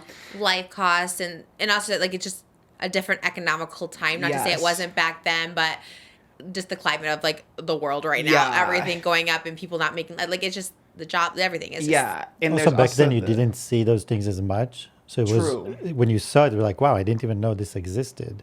Yeah, it's like me when I watch supercars, people review supercars or showing their cars, like, I didn't even know this car existed, and it's so cool. So back then you didn't know those bags existed, you didn't know how much they cost. That I had no idea there were bags that cost so much. Bags, before, like, Hermes and Birkin. God, what bags were they? Do you know what I'm talking about? They're, like, the ones that kind of flared out. Oh, they're not Chloe. They were, like, you don't remember? Everyone had a bag, and it had, like, these little, like, flare outs in, like, 2012. Oh, my God. I don't even know how to look it up either. Oh. But I think she watched our last episode where we said that it's not in the Bible, that it's not a sin to buy designer bags. And I think when she saw that, she realized, she was like, oh. Let me go. I can do it. This is fine. This is not against my religion. Oh, here it is. Mine was Celine. Oh, I do remember this. Yes. Is that pink one down yes. Everyone had these. I think mine was fake. I don't know. I don't know for sure. I got it offline, but everyone had those Celine bags. What happened to those Celine bags? Good question. They were so expensive. All the lifestyle girls had a Celine. Yes, they were, like, literally the bougiest. But yeah, it was different because, like, back then, like, people want, it was like a cut crease, right? Everyone had a cut crease, but, like, if you wear one now, everyone's like, ew, cut creases. But I think, like, back then too, it was just like people loved luxury. They loved, you know, seeing it all. Because we talk about this all the time. Like, even watching the Kardashians, it's just like, I don't know, it just makes you feel bad about yourself. I don't know, you know, because you just, I don't know how to, it doesn't feel good. I know Mikayla because I feel like I don't know her, but I feel like I know her because I feel like it was like so much of me is somewhat in her, minus the talent. She's obviously very talented, but you like, because I think she always talks about that she doesn't come from like money. So, right. So you're like, okay, you make all this money, you get to buy all these cool things. And then you kind of think as an influencer, you're like, you know what? How I thought of it was like, oh, I'm going to buy all this, but guess what? I get a video out of it. So I'm going to make some money back. Yeah. Maybe that's how she's thinking about it, is like, and you just get excited and want to show off stuff. The only issues I have, and it's like not issues with her, I think in general showing stuff is like, one, makes you a target, right? Just in general. It's like anything, like middle of the day, someone got a Rolex, I think it was at a Chevron in Sherman Oaks, got like their Rolex like stolen from them. They were wearing it, whatever. So I think like showing stuff, you're just at like a higher risk anyways of like someone, I don't know, whatever. And then, which is like sad, but I think that's just like the world we live in too. Yeah, you could like make other people feel bad, or it's more like, again, not Mikayla specifically, but like influencers just like rubbing in the face how much money they make versus someone who's like struggling when they work 4 jobs. My mom was like that, all that stuff like that. And ultimately, I also think, because I see myself in her, is like, ooh, 186,000 is a lot in one trip, and like she could be making $1 million a month. I'm just saying, like, ooh, you're just like, I don't know. It does something to your soul. Obviously, I'm older and like, you just like learn as she's very young. What is she, like 24 or something like that? So you just like, you're young, but gosh, when you're like older, you just look at things a lot differently. The thing is, she's also grew up watching people do those hauls. Yeah. And in her mind, probably her dream was one day I will be the one doing those hauls. Yeah. So it sucks because like society changes, things change, but you still have that same dream. I want to do that haul. I want to be that person on screen, showing those bags, buying those bags. So for her, I'm sure it's like a moment and it's an achievement and she's doing something she always wanted to do. So it sucks in one way. Yeah. Because the goalpost always moves and society moves, but you're still stuck in the same place where that's the moment. I love showing things off because same thing. It's just like I can never afford it. And it's like, oh my God, I get to afford this stuff. And you just feel so cool. So like, yeah, I totally agree with for her, that. that's a sign of success. It's like the awards. She's showing an Oscar. Like, this is my award. Yes. I reached the place that I aspire to be. But it's like also seeing your face in Ulta or buying a big house. Like everyone already sees your accomplishments, So it's like, yeah, I agree. I get it completely because I was also that person. I was the person who's like, oh my God, I bought 2 of the same Prada bags. Like, oh my, like, like that is so crazy. And I think it's interesting to me she gets so much hate specifically because I do feel like she is that girl that kind of like came from nothing. Even her makeup, how she started out, is like she's really had this like great glow up and it's like fun to watch her. So I'm surprised she gets so much hate because she's not like a Nepo, it's not like she like came from money or like a Nepo baby or anything. As opposed to there was a woman who just got married. She's an influencer. I forget her name. She just had a big wedding in Italy and there was like rainbow, like fireworks going off behind her, like rainbow, like chalk going up behind her. It was like literally like a $500 million wedding. And she always shows luxury. Like she shows, God, I forget her name, but she shows purses, like hundreds of $1,000s worth of purses that she's buying like every week. And people love her. They hype her up so much. And she's just an influencer too, whatever, but obviously rich. And people love her. And then her wedding was so extravagant. She just got married a couple weeks ago. So extravagant. And no one said anything. It's so wild to me. It's like Mikayla does get kind of an unfair hate train. Was it Becca Bloom? Becca Bloom. Yeah. Yes. And I love her too. I love watching her stuff. And but maybe because she's a little quieter, maybe she's a little more like, I don't know. I don't know why Mikayla gets. I think there's also like a thing where there's certain influencers that are just more relatable because of how they come up, so I feel like if you were a fan of Mikayla from, when she was kind of just like had to be like scrappier and was just making makeup looks out of what she could afford, yeah, you like relate to her more, and then now you like lose the relatability. Like there's that like trend versus someone with generational wealth who like comes on the scene, you already can't relate to them. It's like, okay, well, you already are. That's a good point. Like Paris Hilton. Yeah, you don't expect to see anything but wealth and shiny objects. Yeah, but with her, I was just thinking that too. With her, like you lose touch, and then also how do they change as they become wealthy? Like sometimes they change to a place that people don't like them anymore. They're like, because they want to see you succeed, but they want to also see you humble. Right. So it's tough. That's true. That's probably like Paris Hilton's appeal. Like she has that like humility. She just bought, this is what I heard on a podcast. And David Dobrik podcast. I know. Where was I driving? I was driving by myself. A recording studio. I've been recording music, and I was like, where was I driving? That once again, I'm listening to this by myself. He went to Paris Hilton's new house for a house party, and I think he said it was a $90 million house. Crazy. Like first of all, okay, a $90 million house is crazy, but then you think about like what it takes to run it. Like as Moses always points out to me, I'm always like, I want this house, and then he's always like, okay, but property taxes, what it costs to run the electricity, the water, and I was like, oh yeah, like you can't like what do you think it costs to even maintain that? Like 100,000, 200,000 a month, 300,000 a month? Probably, right? Like she probably has staff, and then of course electric and water and heat and all this. Like, how do you even heat a house that like? That's so insane. Property tax, like that's so crazy. I didn't know that much money exists, but it doesn't exist, right? Well, I mean, if you think about the Hilton, corporation and the whole thing, it's billions of dollars. But does the money... They can't spend... They have so much money, they can't spend it. But I guess what I'm asking is, like, the money doesn't exist, right? Like, that's not real. Like, there's not that much money in the world, right? Like, okay, like, right, we're in debt.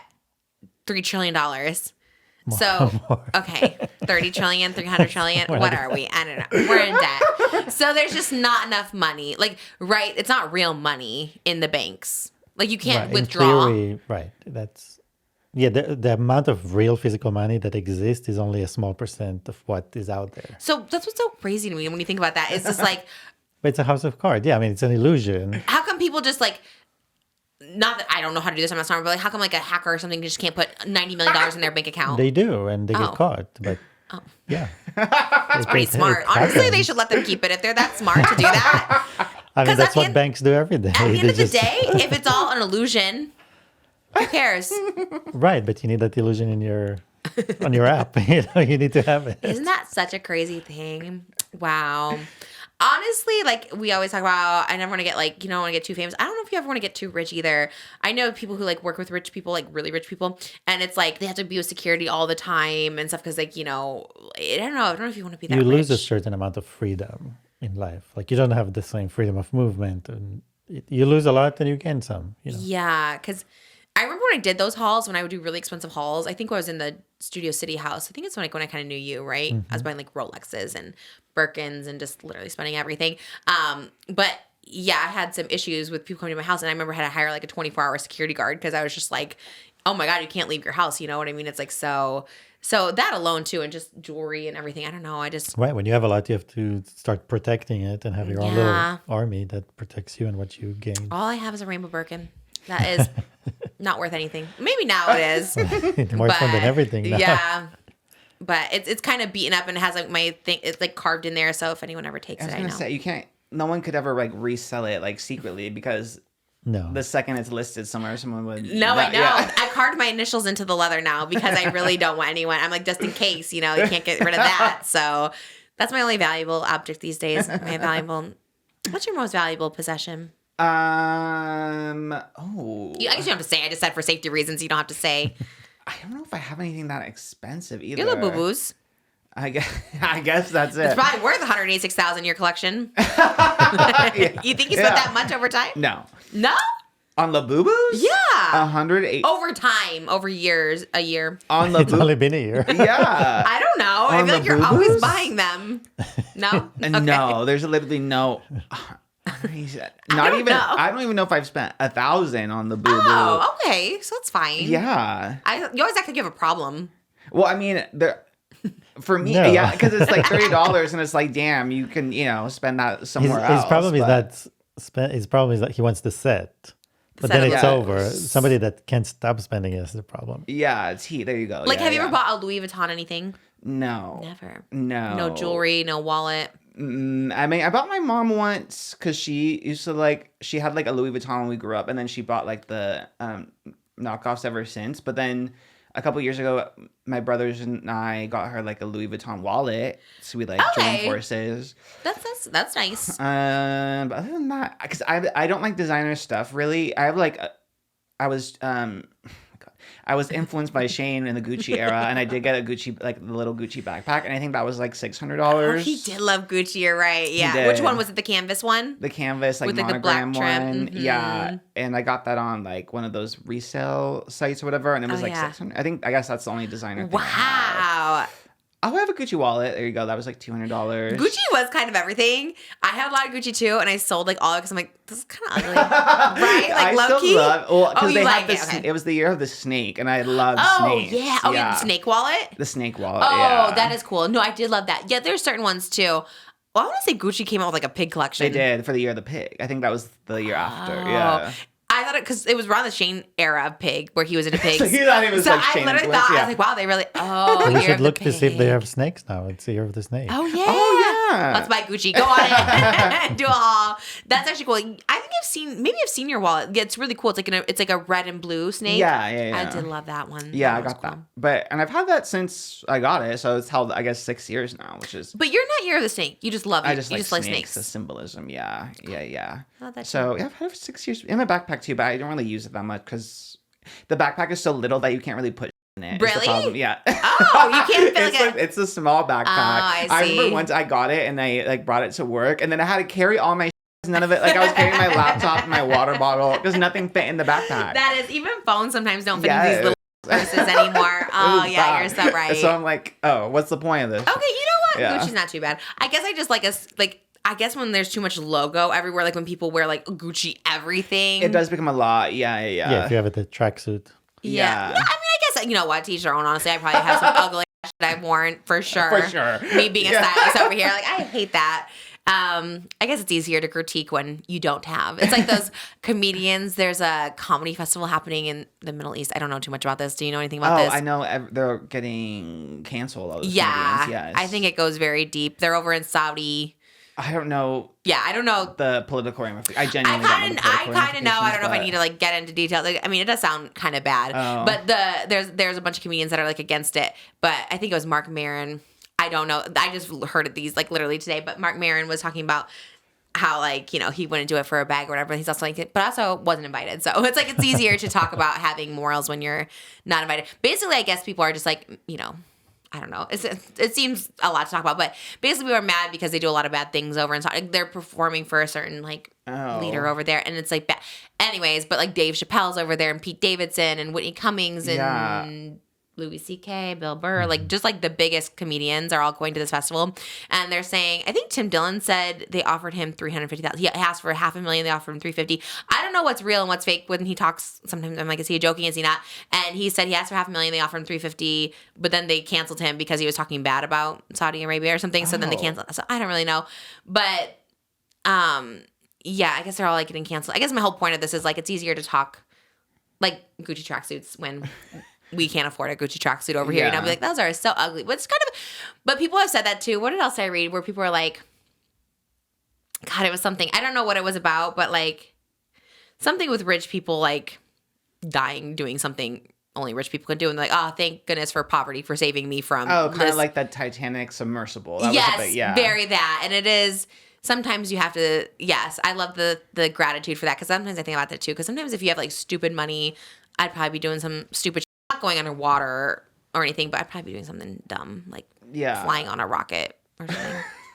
Just outside of the rocket, not even inside. I don't know. You know what I mean? You have so much money and then it's like whatever. But yeah, shout out to the comedians over there. Or not, actually. Or not. The tomato. I don't know. The comedians get away with everything too. I feel like their audience just doesn't care. They can like do anything they want. Yeah, And they're that like, is true. who cares? Kevin Hart was over there. Like, it's crazy because he seems pretty unproblematic to me. And I'm just like, damn. I don't know. I was just telling Moses, I'm like, I don't think there is any amount of money that would make me go or take me to go perform for a country that's not doing great things. Yeah. And I also just don't know the comedy world that, like, I saw people talking about it and I couldn't like comprehend because I didn't like recognize 95. I knew Whitney Cummings. I recognized Whitney Cummings. I love how we Pete just know Whitney Davidson, Cummings. Yeah. And I guess Kevin Hart. I think that was like, Yeah. Everyone else, I'm like, okay, white guy. I don't know. Yeah. But, yeah. Dave Chappelle's a big one. Dave Chappelle's pretty big. Yeah. Which That I was makes like, sense. Isn't he like kind of, he's problematic? No. Yeah. yeah. So. I know. I don't know anything. I saw Theo Vaughn. He was. I don't know why I'm getting comedian like news tweets, but Well, I he saw. was Same, he was a same. big news. Okay, yeah, Yeah. because Wait, he I did didn't his. hear about this. He like taped his Netflix special. Well, I think he tried. I don't think it Tried. worked out What so well. happened? He was taping a Netflix special like at one of his stand-up shows, and I guess he bombed it, and there was like all these people saying that like it was one of the worst things I ever saw. He kept going Whoa. like allegedly. He kept like walking off stage. He kept like flubbing with his stories, walking off stage. I guess. Wow. and He then said he coming back. started good, but then at some point he started like forgetting his punchlines and every few minutes he would go off stage and come back on, Oh. and then I didn't hear something. about So that. it just, I don't know what the source, like what the problem, if it's a mental health problem or it's a certain substance he had a day problem. I don't know. Well, you told me he had, like, But- he talks about mental health problems. Like, he has Oh, issues. a lot. Yeah. What is it? Do we know? Does he say? I don't know. He doesn't talk about it? He does. I just don't know. Oh, you don't know what he didn't- has, I don't a follow him that closely. diagnosis? I just know that for many years he was like not doing well, and then he did. Like now, this is the best time. You don't know if he has any, like, substance issues. No, I don't know. I don't think so. Oh. Like I haven't seen that. But I don't anyway, know much about him either. I mean, I see clips. I think he's, like, funny, but I don't know much about him. He But the was DN diagnosed with PTSD Oh. in 2022, or he disclosed it in 2022, and he talks about his struggles with anxiety, but a lot too, I guess. But yeah, I don't really know that much about That him because either. it does seem like something must have happened with him because he does this for a living. Like he's always performing. He's at arenas. Like I told you, I like looked it up when I was in Nashville. He's performing to, like 18,000 people. So it's like he obviously does this for a living. It must have been something happens on stage. Maybe people get like anxiety or something. Especially if you're filming for Netflix, you're like, this is my big one. I don't know. right? And then think, oh, maybe if I take something just to feel a bit better or relax, and it doesn't hit well. Oh, I didn't hear about this. That's so interesting. So like it's not airing. I don't know. It just happened, and like it was a live audience, so that's why people were like talking about it. Like a lot, there was a lot of discourse about like half the room left, but then some people were like, no, it wasn't that many, but still a lot of people left before it ended. Like they just walked out and Wow. were complaining about how bad he was. Yikes. Yeah, So there's I'm a video of assuming it's him not walking off stage at the end and just talking to the audience. He's like, sorry, like, it didn't go so well. And I hope I don't go off myself, something like that. Oh. Like, He said that then? he was very like, Oh, wow. Okay, that's sad. That's scary. That's sad. I mean, performers go through a lot. It's kind of like Lola Young. Yes, I just saw that too. But there's been multiple things. Obviously, she fainted on stage this past weekend, but like, I think was it Coachella where she threw up? Or Yes. yeah, so she's had a few like live performance incidents. and how come no one's like stopping her from performing on her team, being like, you should yeah. stop. You should take a break because like it's actually so scary. And she's a young girl, you know what I mean? It's like obviously she's doing too much. And she put out a post. At first, her manager put out a post and like, okay, she's not performing here. Then she put out a post and I'm not performing tonight. So it's like, I don't know. It's like so scary that performers just like, you work. I think Alex Warren too was saying like he just is constantly touring. He's like he wanted like one day off or something. And it's like, Yeah. I feel like they should probably take more than a day off. I know. For Lola Young, I think maybe they just think she's having her moment because she had like that song "Messy." I'm so messy. Messy. I'm so. I have a song called Messy this year too. Oh, okay, crazy. it's your sister. Yeah. I do love her. I do know love she's Lola Young. fierce. Yeah. So maybe they just think she's having her moment, so they're like Of pushing her course. to like capitalize on it. But I feel bad. But yeah, pick and choose because she'd take those big dates and like let her off on the Milwaukee, Yeah. Wisconsin date, you know? Because at least, because I kind of like with Chapel, like when she was blowing like up and having her big moment, like she did, put her foot on the brakes, and like she was able to like take charge. Yeah. But maybe it's because her label was like smaller at first, or her management was Chapel's? different. Yeah, that's the only thing I can think of. Who's but Lola with? let me look it up. We gotta give them a message to them and be like, it's let so her dangerous slow because down. if you faint, that fall Island can Records. injure you for life. Oh, if yeah. you 'cause fall like, the hit your wrong head. way. She kind of like, kind of felt it, but. Lola Young is on. Oh, she's on Island Records, but so is Chapel. So, so I don't know. So Maybe she it's needs just to like call her Chapel. personal team. I don't Yeah. know. Yeah, I suggest, like, pick the big ones, She could be on SNL, or am I making that up? Oh, I think she one of the Yeah, performers. so it's like, keep her for SNL. Make sure she, like, if I was doing SNL, right, like, again, if I was performing on SNL, I would, like, literally, like, cancel everything 2 weeks prior so I could just, like, meditate and, like, get my skin clear and just, like, be, like, the best I can be. Because she's been performing. She knows how to do it. You know what I mean? Just, like, really focus on, like, the big ones. Yeah. And then... yeah, continue. Because she's doing a lot of, like, festivals, which is, like, Mm-hmm. a lot. It's, like, if it's your own tour, you're catered to more. You can, like, rest more. You can have more to say. But if it's, like, these festivals that she's doing constantly, it seems like a lot. Yeah, and also I feel bad for her too because people are online are just mean to her in general. Are they? What are they saying? About Lola? People just bully her a lot online. Really? And I mean, every pop girl gets it, but I think especially if you're not like conventionally a hot one too, you get it even more. Wait, what are they saying? Because like, People just bully her all the time. Like she's her always looks? a meme. Yeah, her looks and like her songs and stuff. And then people were calling her like a nepo baby because she has one aunt who like worked Stop. as a writer, who I think a children's author, and people were like, oh well, she's a nepo baby. Stop And, it. yeah, so people That's- go really hard on Lola Young, and I think it is a little bit because she's like not the conventionally like hot one, but also Like a Sabrina type. Yeah, but again, because obviously we see like the new pop girls go through, like Chapel obviously went through the ringer too, with like the pendulum effect. But I think it's even worse when it's like people can also like bully you for your looks or something. That's great. I So. really thought, I guess I'm old and I don't get bullied for like looks anymore, but I like, oh, my comments have stopped. Like the fat, the ugly, like I haven't seen those. Those don't exist. And I was like, oh, okay, like this new generation not bullying people. But then I hear this stuff and I'm like, what the I know. Evil doesn't die, just reinvents itself as Who said that? Mean Girls Oh, or that Jennifer's sounds Body. One of those. It's very different. One of them.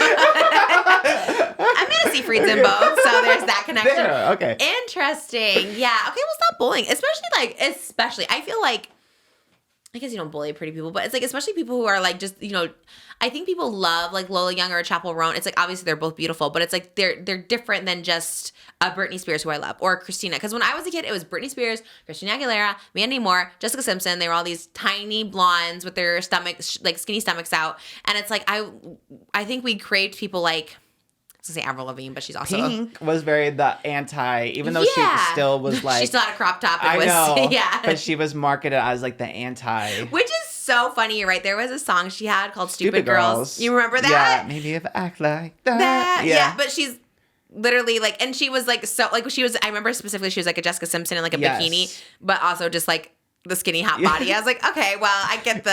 Her hair was short, so she was the alt It's like, girl. ooh, and she has She's short edgy, hair. Yeah.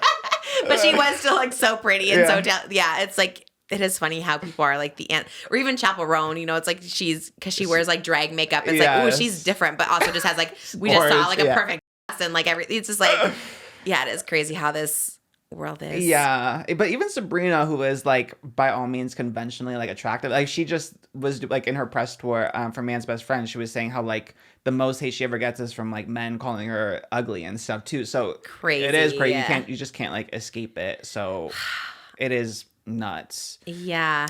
But that kind of reminds me of Zach Bryan.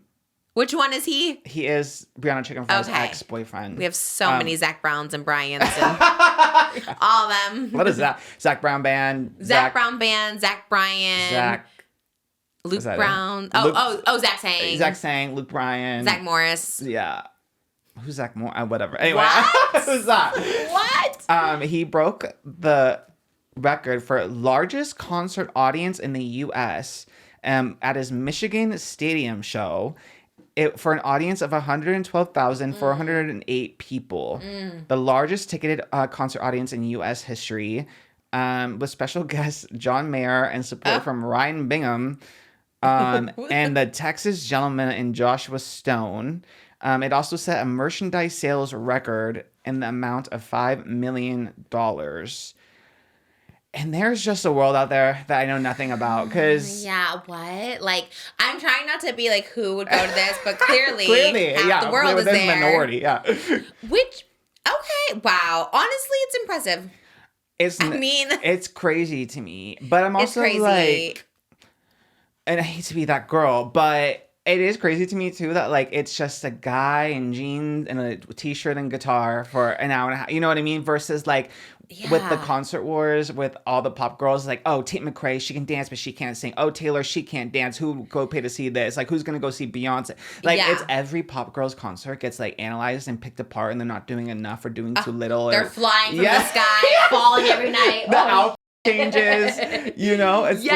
like it's never enough, But- you know, not enough dancing, too much dancing, not Yes. singing enough, the mic isn't on them, they can only sing. It's like so crazy. And then these guys can just show up in a t-shirt and guitar. That's what I'm saying is like somewhat impressive because I'm this is really not trying to hate, but it's like it is crazy because I'm sure there's so many, you know, average looking guys that can sing with a guitar. You know, so why is Zach Bryan?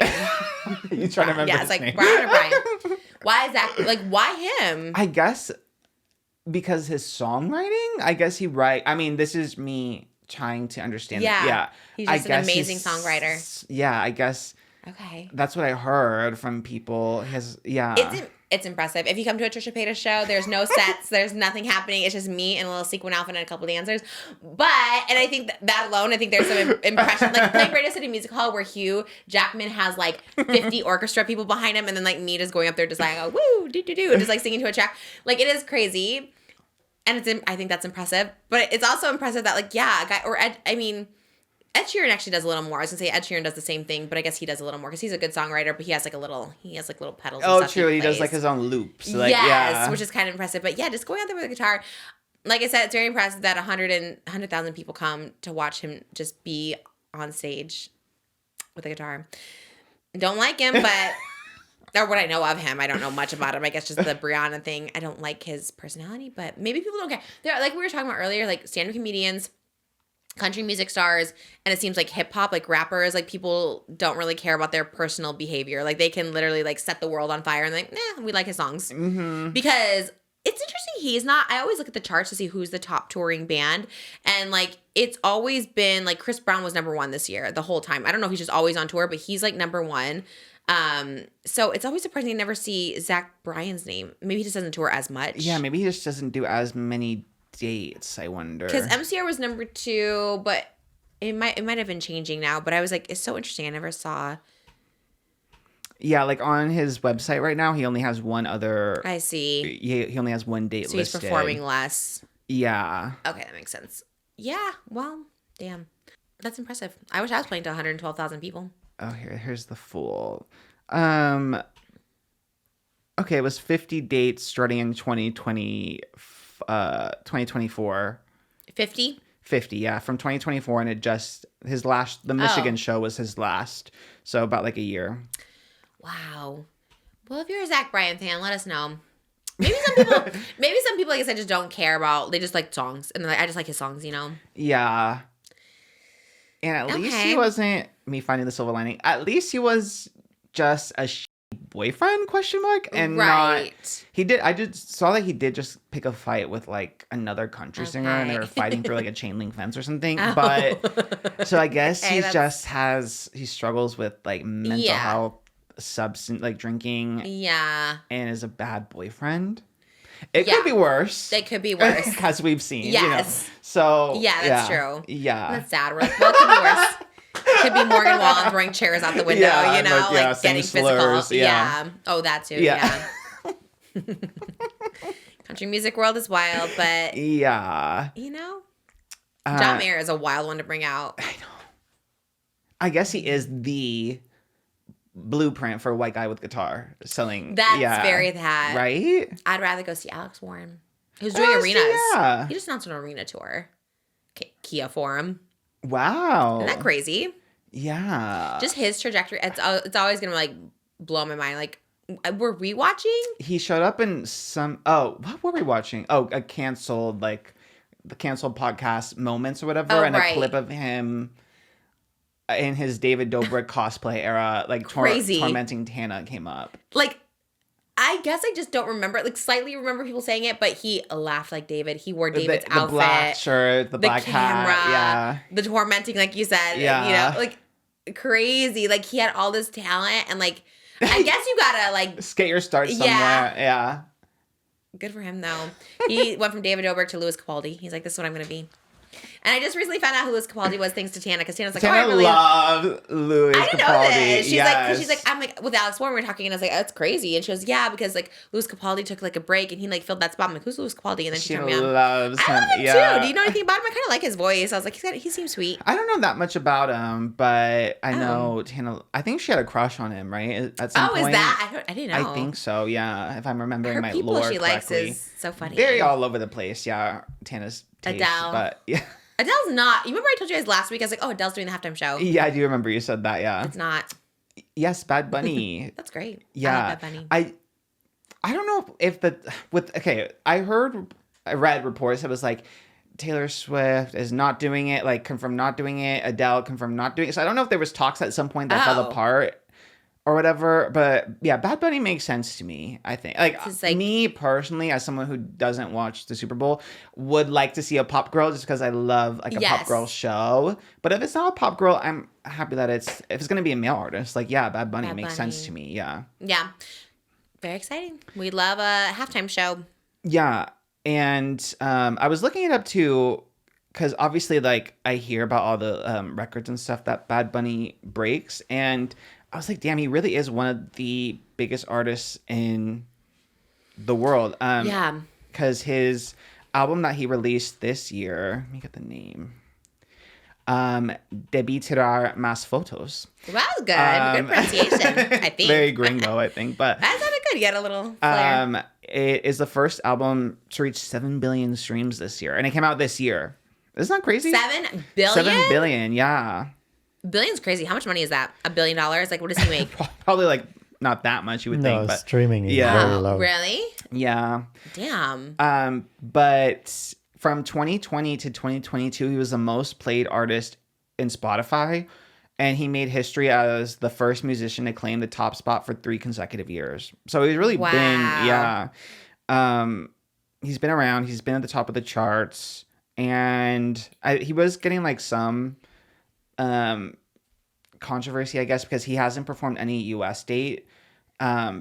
He refused because he didn't want to have ICE be like outside of his shows, because obviously he's a Latin artist. He would have like a big Latino show out like at his concerts, and he had fears over like any of his fans coming out to see him and being like a hotspot for ICE, whatever. So he refused to perform in the United States on his tour.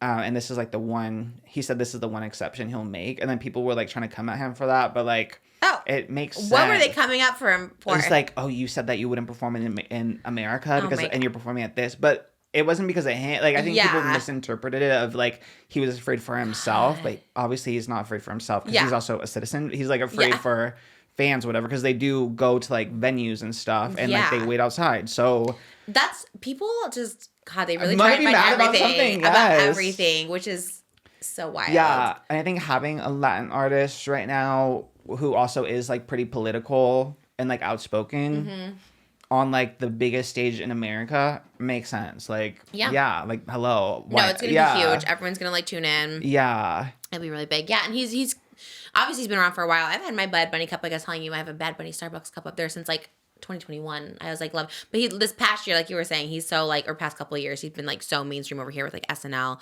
obviously like acting and stuff more and stuff. And he's a good actor. Yeah, and all the celebrities go out to his shows to like Austin Butler. Because he's having the time of their lives. Yeah, Puerto Rico residency, right? Yeah, was it 3 months or something? Yeah, it was crazy. It was like sold out so fast.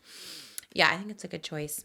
Yeah, again for like a male artist, I'm like, this makes a lot of sense. Yeah, obviously my game would have loved like a Taylor, an Ariana, a Miley, but if not one of the pop girls, maybe they'll come out with him. You know, maybe like a. Sure, he has a lot of collabs, so I'm sure he'll. Because he also was a guest when it was Shakira and J-Lo, like he came on. Yeah. So I feel, he could bring literally any artist. He could have Rosalia, Karol G, like easily, like anyone. Britney Spears out of retirement, probably. You know, like anybody. True. Yeah. Yeah. She's the guest could be fierce too. So. Ooh, love it. Yeah, I'm excited for it. It's the only thing I'm excited about for the Super Bowl. Everything else, who's going? Don't care.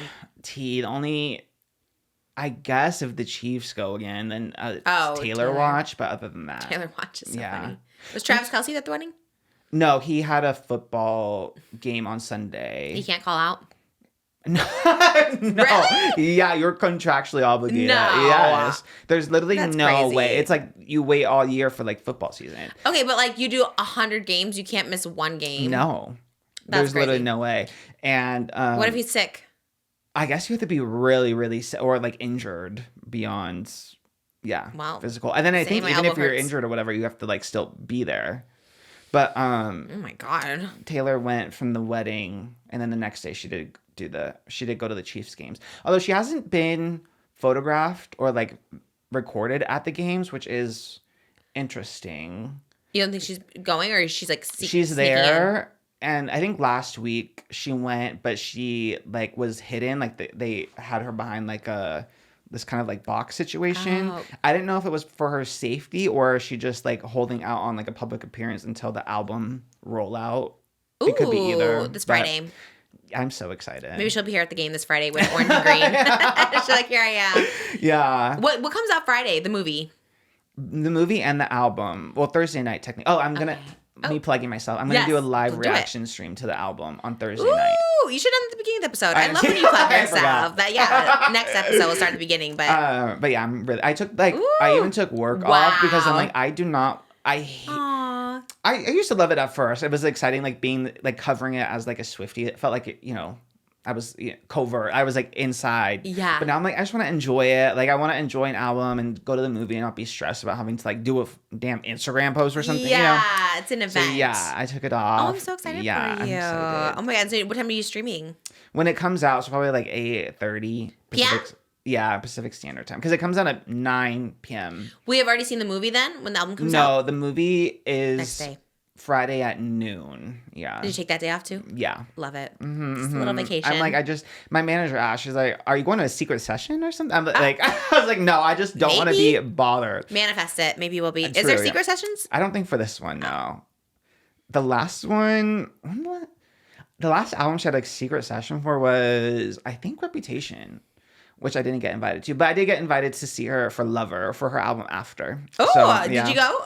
Is that where you had the I went picture? to New York. Yeah, that one of me in the kitchen is from You need to Lover. start reposting all your Taylor Swift content. Start with the one where you're like in the video with her. That's the most impressive thing ever to me. And I was like, why aren't you posting that more? That's so cute. Like it's like you and another guy and like 3 girls. And it's just like the cutest video. And I was like, you need to post that because you just show. I love showing how long I've been a fan of something because be like, I've been an OG. I've been here since the beginning. You should post it. Yeah, because I was an OG. I missed when her first tour, like my parents used to let me stay home from school, like when her tickets went on sale, because I would be like, I need to get these tickets as soon as they go on sale, and it was before like the iPhone and stuff. Yeah. So I had to like be at home. Yeah, And they let you stay home for that. Love that. And I was like boots on the ground when her second album came out, Fearless. I was already like Swiftie pilled, and like my mom took me to Walmart before school to get the CD the day it came out. God, your mom's like the mom of the year. Ironically, I went to history class after and be like, look, I got the album. And this boy named Travis said I was gay. Oh. Ironically, also a Travis, but not Kelsey. I was like, ironically got it. Was he gay? Not that I know of, and maybe. Probably. I haven't followed up. Yeah. Like, why would he say that to you? That's so weird. In history class of all things, but... He's just like, you're like, oh, look, I got Taylor Swift. Like, gay. Gay, yeah. Did he? And then what did you do? He gagged it. Did you say that? Or you like gagged it? I should have. Clocked it. Clocked, yeah. Clocked mama. Did you respond? Clocked Tina Boots. I don't remember. No, I probably was just too shy. I wasn't very much of a... Aw. You were shy, but like not. Yeah, very. Yeah. Same Me, today yeah. though too. Like randomly, I'll be very like clap backy, not shy, but sometimes I am quiet and shy. I don't know. Interesting. Yeah, because like in high school, you're like performing at the talent show. So Yeah, I'm like, hey, you're not shy, but I honestly don't know what it is. It's like it's one or the other. But anyway, yeah, we'll be seated for a Life of a Showgirl, and that's so exciting. So she's releasing it this week, and so this past Friday, to get ahead of Taylor releasing, over 40 artists like released new music. I think to just not compete with Taylor. That's so funny. They're like, okay, let's get it out now. Literally over 40 artists, over 30 albums were released last Friday. But there is one artist who announced that they will be releasing the same day as Taylor. Me. Honestly, it is such a you thing to do, and I'm mad you're not, because Victoria Justice, of all people, announced that she is releasing on October 3rd. I think we all sing. Literally. I think we all release on October 3rd. So, and this is the third time that this is, I think this time it is like That's planned. funny. Yeah. But it is the third time this happened to her.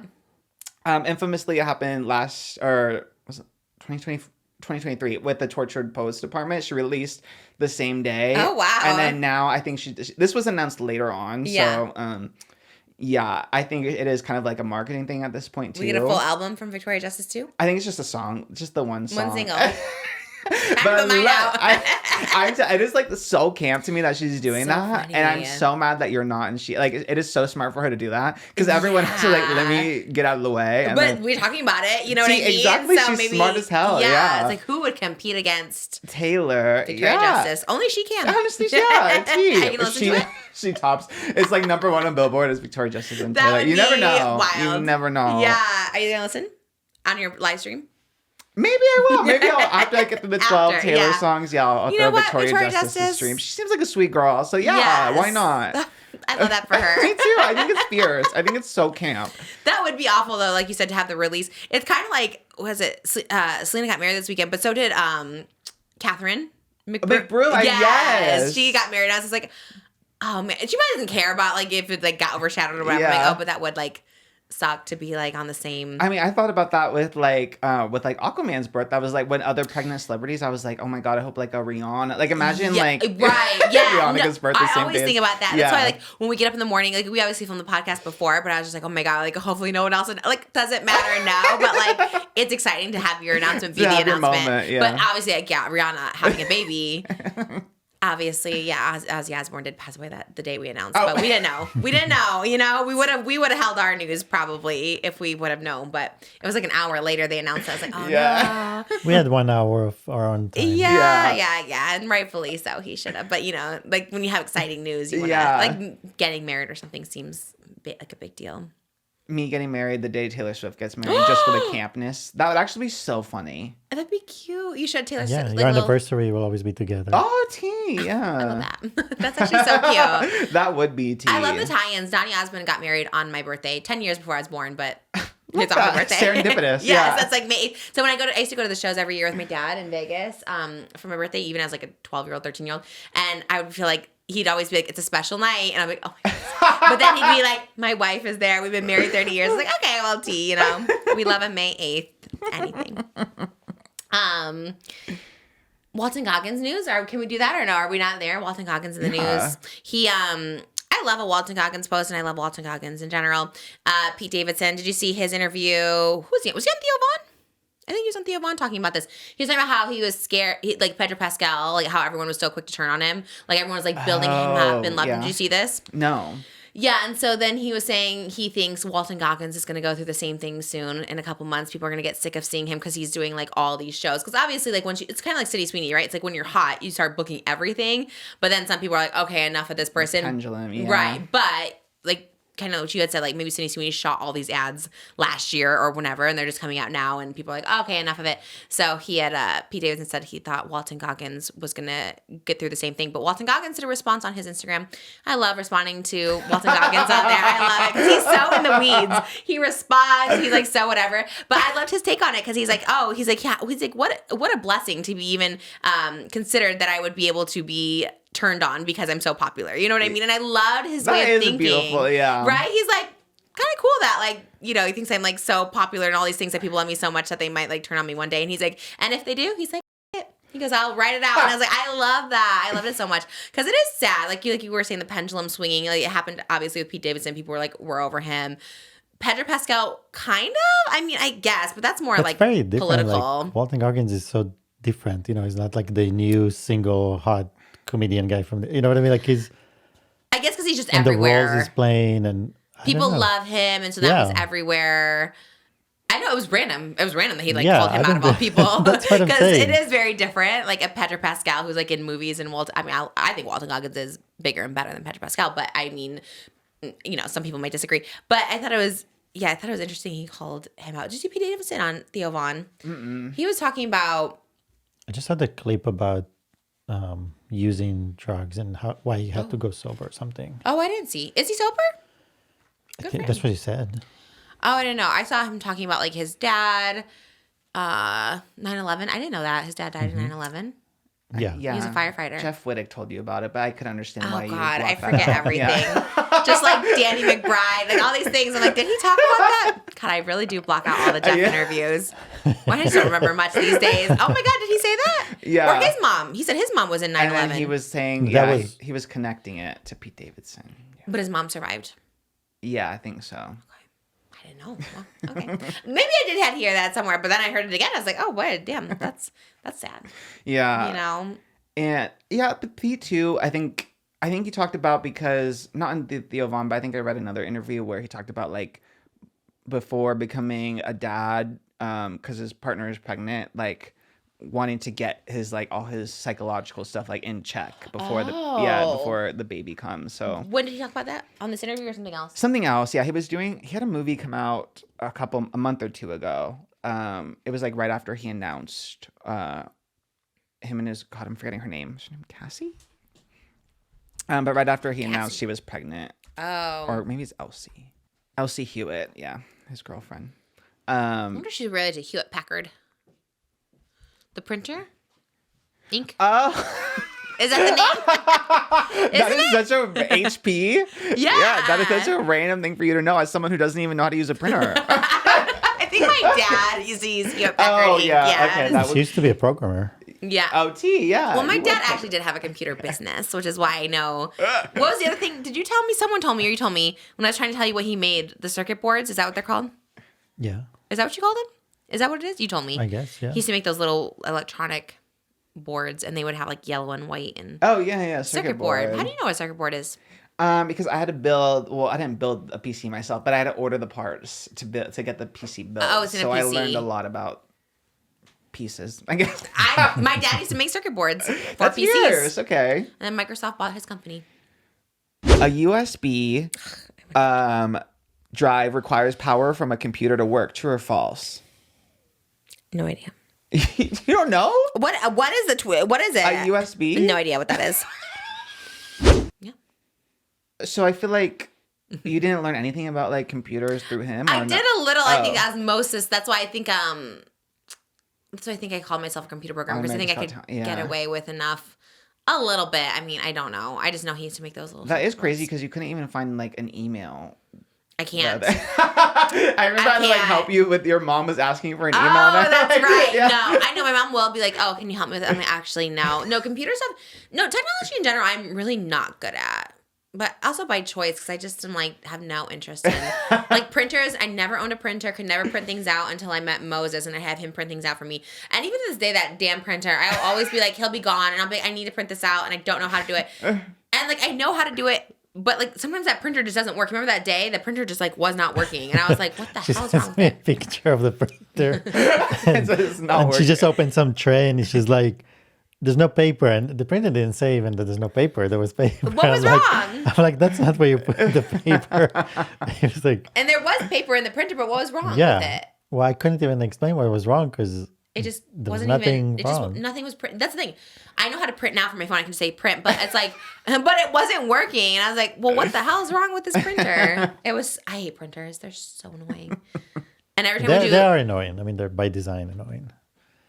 my dad didn't work on printers. He just worked on computers. He's kind of a genius. My dad would do like an electrical engineer or something. Very smart. Very college. He loves to tell me he took 8 years to get through college because he had to work so much. Oh. He's like, it took me 8 years to get through college. I was like, oh, damn, that sucks. I didn't even go to college.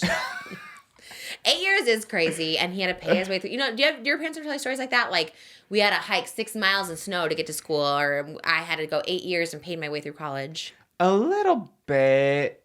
A little bit. I guess they would say, when I was younger, they would about like before they moved to America. Like my mom in Cuba, my dad in Peru. Okay, that's a valid struggle Yeah. for sure. They're all valid struggles. My dad working through college is a valid struggle too, but it is, yeah. Yeah, but yeah, they would just mostly about like life in Cuba and Peru versus like America growing up kind of thing. Like But, just yeah. tougher. Just different, I guess. Different. Yeah. Yeah, I am always fascinated with people when they, their story coming to America. It's so interesting. You never talk about your story. I like to ask you questions about it, but you never talk too much about it. You never tell Malibu like. But she's 3 years old. I mean, I don't think she even understands what it means. What's a country? Do you think she knows you have an accent? Oh, good Do you ever think about that? question. Like, do kids know their parents have accents? Probably not, right? Until they like are around enough people to know that like one person speaks differently. I would think. I don't know. Does she think me and Moses like sound the same? I mean, we do. I'm not trying to be like we're so different, Yeah. but like. Oh, I don't know. I know, because also there's a lot of people with accents in our lives. Yeah, Different that's true. accents than ours. Yeah, that's true. So they just So I think don't think anything of it. they just think each person has.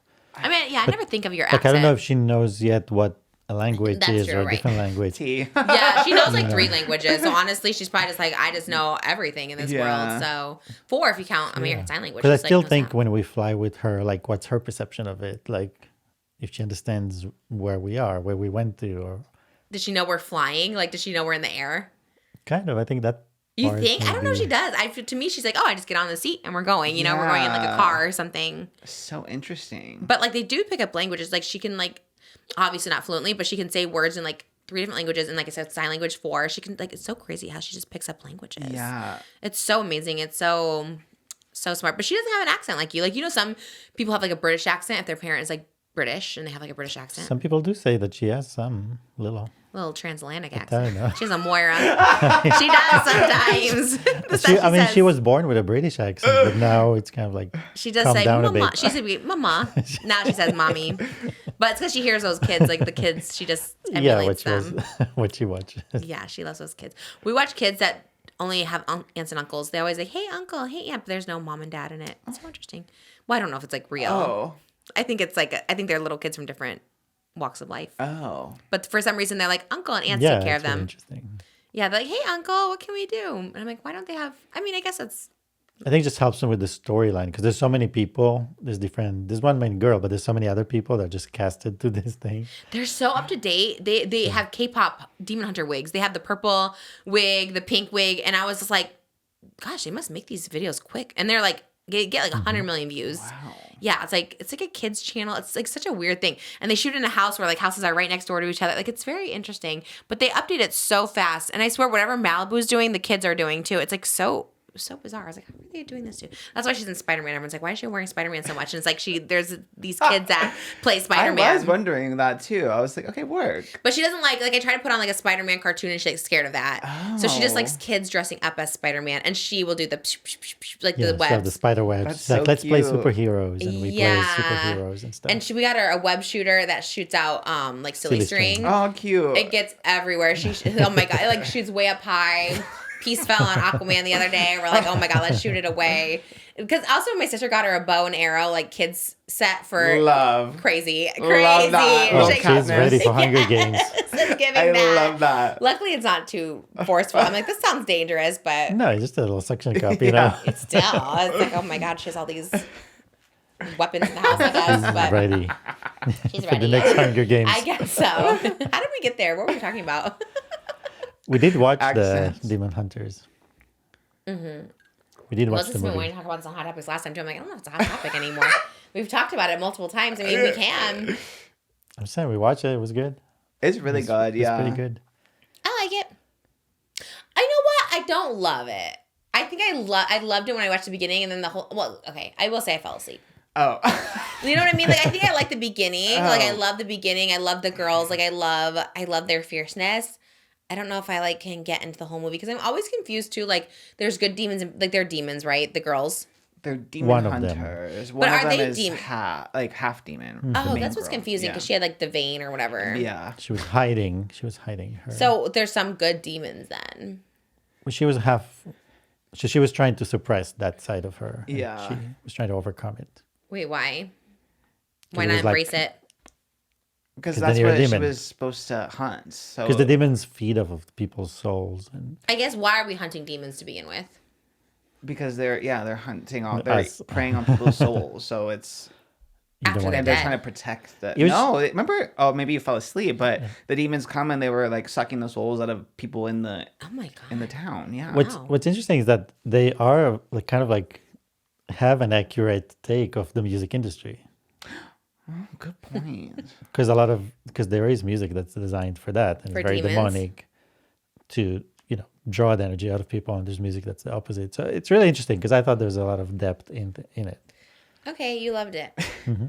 I haven't finished it. I watched it. I've attempted to watch it twice and I fall asleep. And I do like it, I think, and then I fall asleep. So then I'm like, maybe I didn't like it because why did I fall asleep? Like I stayed awake for COURTNEY STODDEN, but I fell asleep during K-pop Demon Hunters.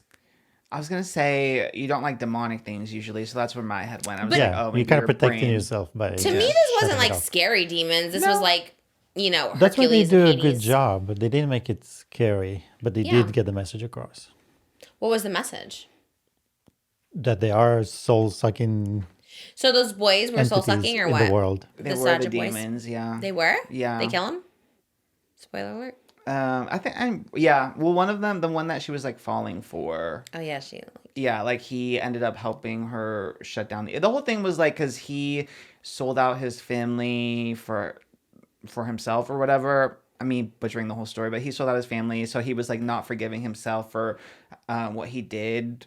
And then she was like, "No, like you have to forgive yourself." So it was like a thing of like acknowledging that you did something bad, forgiving yourself for it, and then so Yeah. he turned and helped her like shut down the big demon. Like or how whatever. guilt and shame can draw you to that place. Yeah.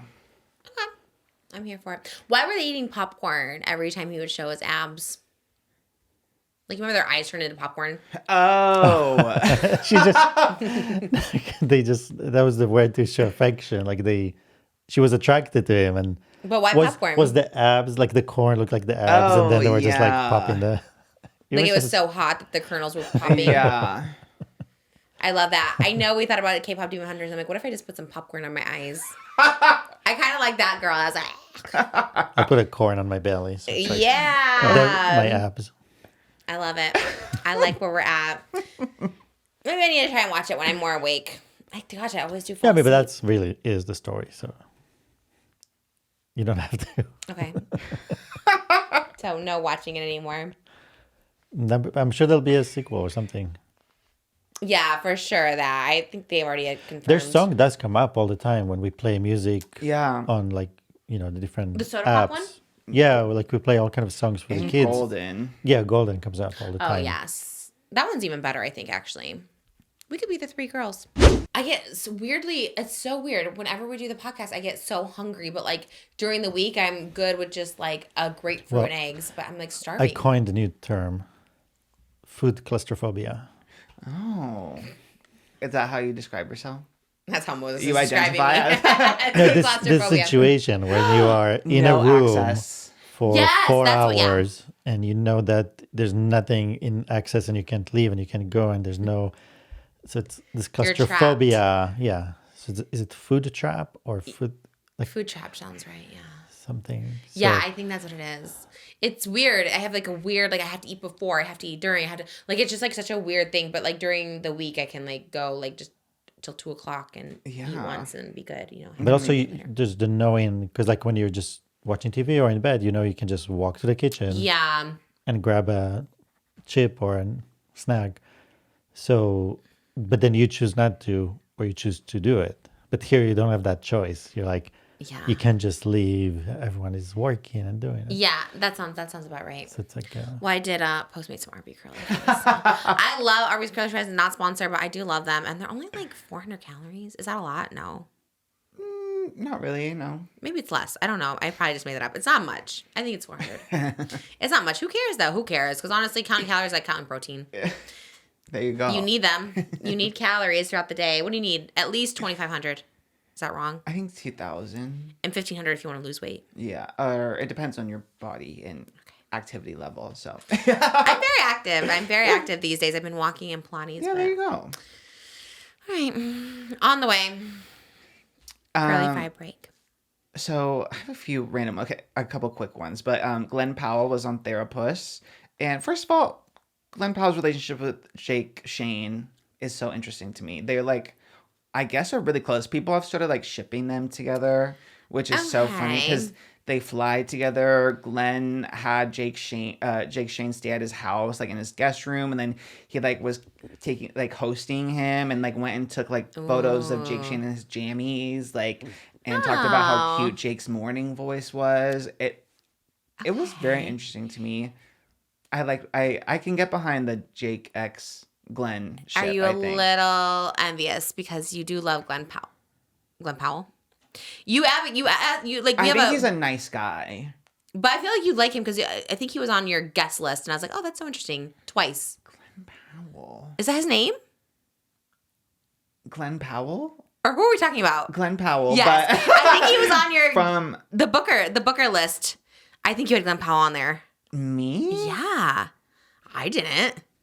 Maybe It I was on put him the as far list. as like someone who's doing podcasts, but I personally You don't don't care. have Okay, like an affinity for him. because I saw his name on the list. I was like, okay, Glen Powell, random. Maybe that, or did I email that? I mean, it was on someone's list. Oh, okay. Maybe Moses did. I don't know. I don't know. How did that put who anyone did. on the list? You don't have a list? You No. never emailed the list? No. I would love to see who's on your list. We were watching something on Big Bang and a scientist came on. He's like, I don't like him. And I was like, okay, random. Like, he's just like, I was like, how do you like not like a scientist? That's my beef, my drama. Yeah, that was so weird. And you didn't elaborate. You're like, I don't care for him. I was like, all right. Literally a That is so scientist funny. appearing. Okay. But Maybe not. So you don't, okay, so you don't like love. I don't have like maybe an affinity. I think he's you like nice. Superman. Oh, you're thinking Maybe of David that. Cornsweet. Okay. 1,000,000%. Okay. Because I was like, I think I've seen his name, and you're like, it's a big it's a big wish, but It's maybe. like, yeah, I was like, there's no way, but maybe. Okay, maybe that's what I thought. Yeah. 'Cause I was do like, not confuse David Cornsweet for Glenn. I mean, no They're offense to kinda Glenn the Powell. same. No, they're so okay, different. different. You want to be the Jake Shane To to. David Cornsweet. Yeah. Amazing way to put it. Yes, Like you Fred- are so right. Would you rather be the Jake Shane to David Cornsett or Jake Shane to like a Ted Nicholson? It's a tough question. Is it? To me, I feel like there's like an obvious choice Well, for you. I think I could be the Jake Shane to Ted Nicholson. No. I think Well, there's a yes. world. But that's, to me, that's easily obtainable as opposed to, do you know what I mean? Like, to me, True. David not that it's not, he's not like the biggest, but I think that would be the equivalent. Yeah. And he just takes pictures of you in your pajamas. David Corn, and I think he would.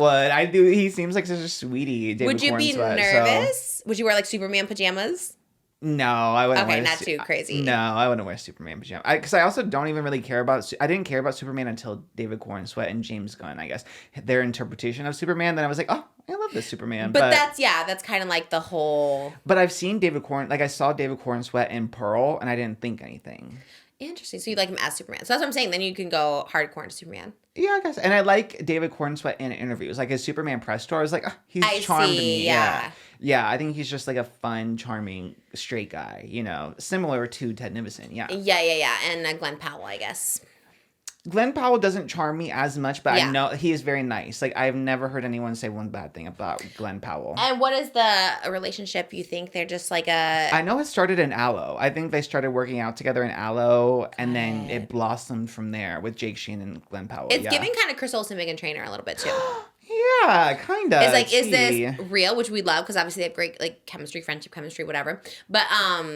But is it, or is it like more like, hey, Jake's hot right now, like let's. Because I didn't hear about Glenn Powell before you, and especially now with Jake Shane, I'm like, I didn't know him. Glenn Powell is in everything right now. So I Like don't know. what? Like what's his big thing? Like I know the name, and I just have no Sydney Sweeney movie. I know him from.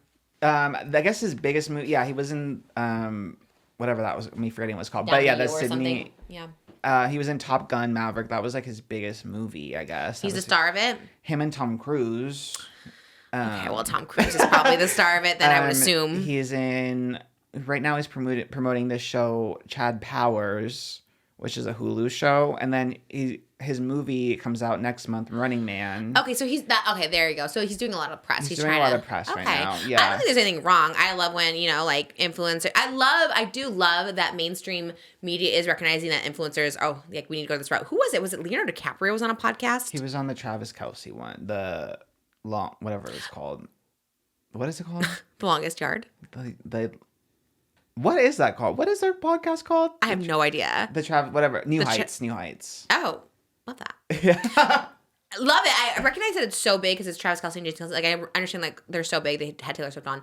But, like, so random that, like, Leonardo DiCaprio did that one. Because they're not, like, not that it matters, but, Yeah. like, they don't have guests, really, right? They do, but it's usually like in past was more football, like sports related, you know. So random, right? Yeah, because I would understand a Theo Vaughn more than the New Heights, but Yes. I guess it is a huge podcast. Like, so. I guess they're football fans because he was with Benicio del Toro. And I'm like, okay, are they, like, football fans or something? So weird. Although Jason Kelce was really good with the Taylor Swift interview. They are good. Yeah, he was a really good interviewer. That's the first interview I've seen Jason Kelce like do. But I guess he's a commentator, so he does sports stuff a lot. But anyway. For not being interviewers, they're pretty good at it. Yeah. Especially with, like, Leonardo DiCaprio and Benicio del Toro, which was, like, so random. Yeah, I'm like, very random. why are they... But love. Yeah, I love when Love. they do these little podcasts and stuff. And I don't know, Jake Shane makes Glenn Powell more charming to me in a way, too. I'm like, oh, that's cute. Oh, for sure. And I think that's... Even, like, Megan Trainor, like, I mean, people, like, knew her, obviously. But I think, like, that Chris Olsen gay bestie thing was, like, oh, this is, like, a gay and a girl, you know, that we, like, all relate to and love to and want to have a friendship like this. Yeah. Kind of. I mean... I don't know if it is. At the beginning, it was like that. And I think Jake Shane is, like, the person now. It's almost like, I saw someone talking about this. Like, you go on his podcast, because it's not, like, obviously Call Her Daddy is, like, the biggest podcast, but it is more just, like, questions, as opposed to Jake Shane is they're more like formal questions, and Jake Shane is more like a key. Like he's more just like cutesy. just It's yeah. more cutesy for sure. Yeah. He's getting all the big ones. Yeah. I like it. I like the friendship. I like the relationship. I like that big stars are using social people more. Yeah, and it seems like they are actually friends. I mean, Brisket, his dog, loves Jake Shane too. So I'm like, if your dog loves him, then yeah. Okay. Trying to see how like, yeah, because they have all their photos, and Jake is always holding Brisket, that little dog. Brisket's a dog? It's like, yeah, Glen Powell's little dog, and that he takes every. Oh, he was in Twisters as well last summer. Brisket's a crazy name for a dog. 'Cause don't you eat brisket? Like yeah, you eat it. Well, my cat's name is Cheese, and you eat cheese. You're okay. You're very Glen Powell coded. Cheese. You say, "Come here, cheese." Yeah. I love that. I like that. I'm not one to judge names. Yeah, what the hell? Oh my god. Brisket's crazy though, but I love it. It's cute. I just think of like you eat it. Like, but and okay. it is like a little dog too, which is kind of funny. But oh wow. Anyway, yeah, so that kind of just shows how close they are. But and when Glen Powell was on Therapist, he talked about how a canceled actor asked to take a photo with him, and Glen Powell had to turn him down because he said that his face is toxic and that it just like wouldn't be a good idea if he was like pictured with him. He said that to the person? Yeah. And he wouldn't take the photo. Like he would like, he talked to him, but he wouldn't take the photo with him. It? He wouldn't say who. And my mind is like, who could it have been? Yeah, it's I not really speculation. don't know. Yeah, he didn't give any clues. Not really. No, I mean, someone who has been in a lot of movies because they talked about like their work, but. Who's like maybe Kevin Spacey? I think he's the only one I might refuse a photo with. I'm trying to think who you'd be like, wow, no, not you. Because he said, Glenn said, nice to meet you. And he said, oh, dude, I'm such a big fan. And then a photographer asked if they could take a photo of him with them. And he said, this person was recently canceled and it was not good. Recently. I was a fan of their work, but not a fan of their choices. So I was kind of just being nice. But then when they wanted to take a picture with you, I very quickly realized, I don't know if this is a good idea. Ken's actor. What a weird story to share. Why did he say it? Like, what prompted him? I think because his character, Chad, is someone who was, like, getting canceled. So it was, like, talk about cancellations. This is Chad from Scream Queens? Chad Powers, no. This is a different Chad. Hawk Tuah is in this show, though. If that gets you to watch it, I don't know. She has a cameo. Yes. What do you mean?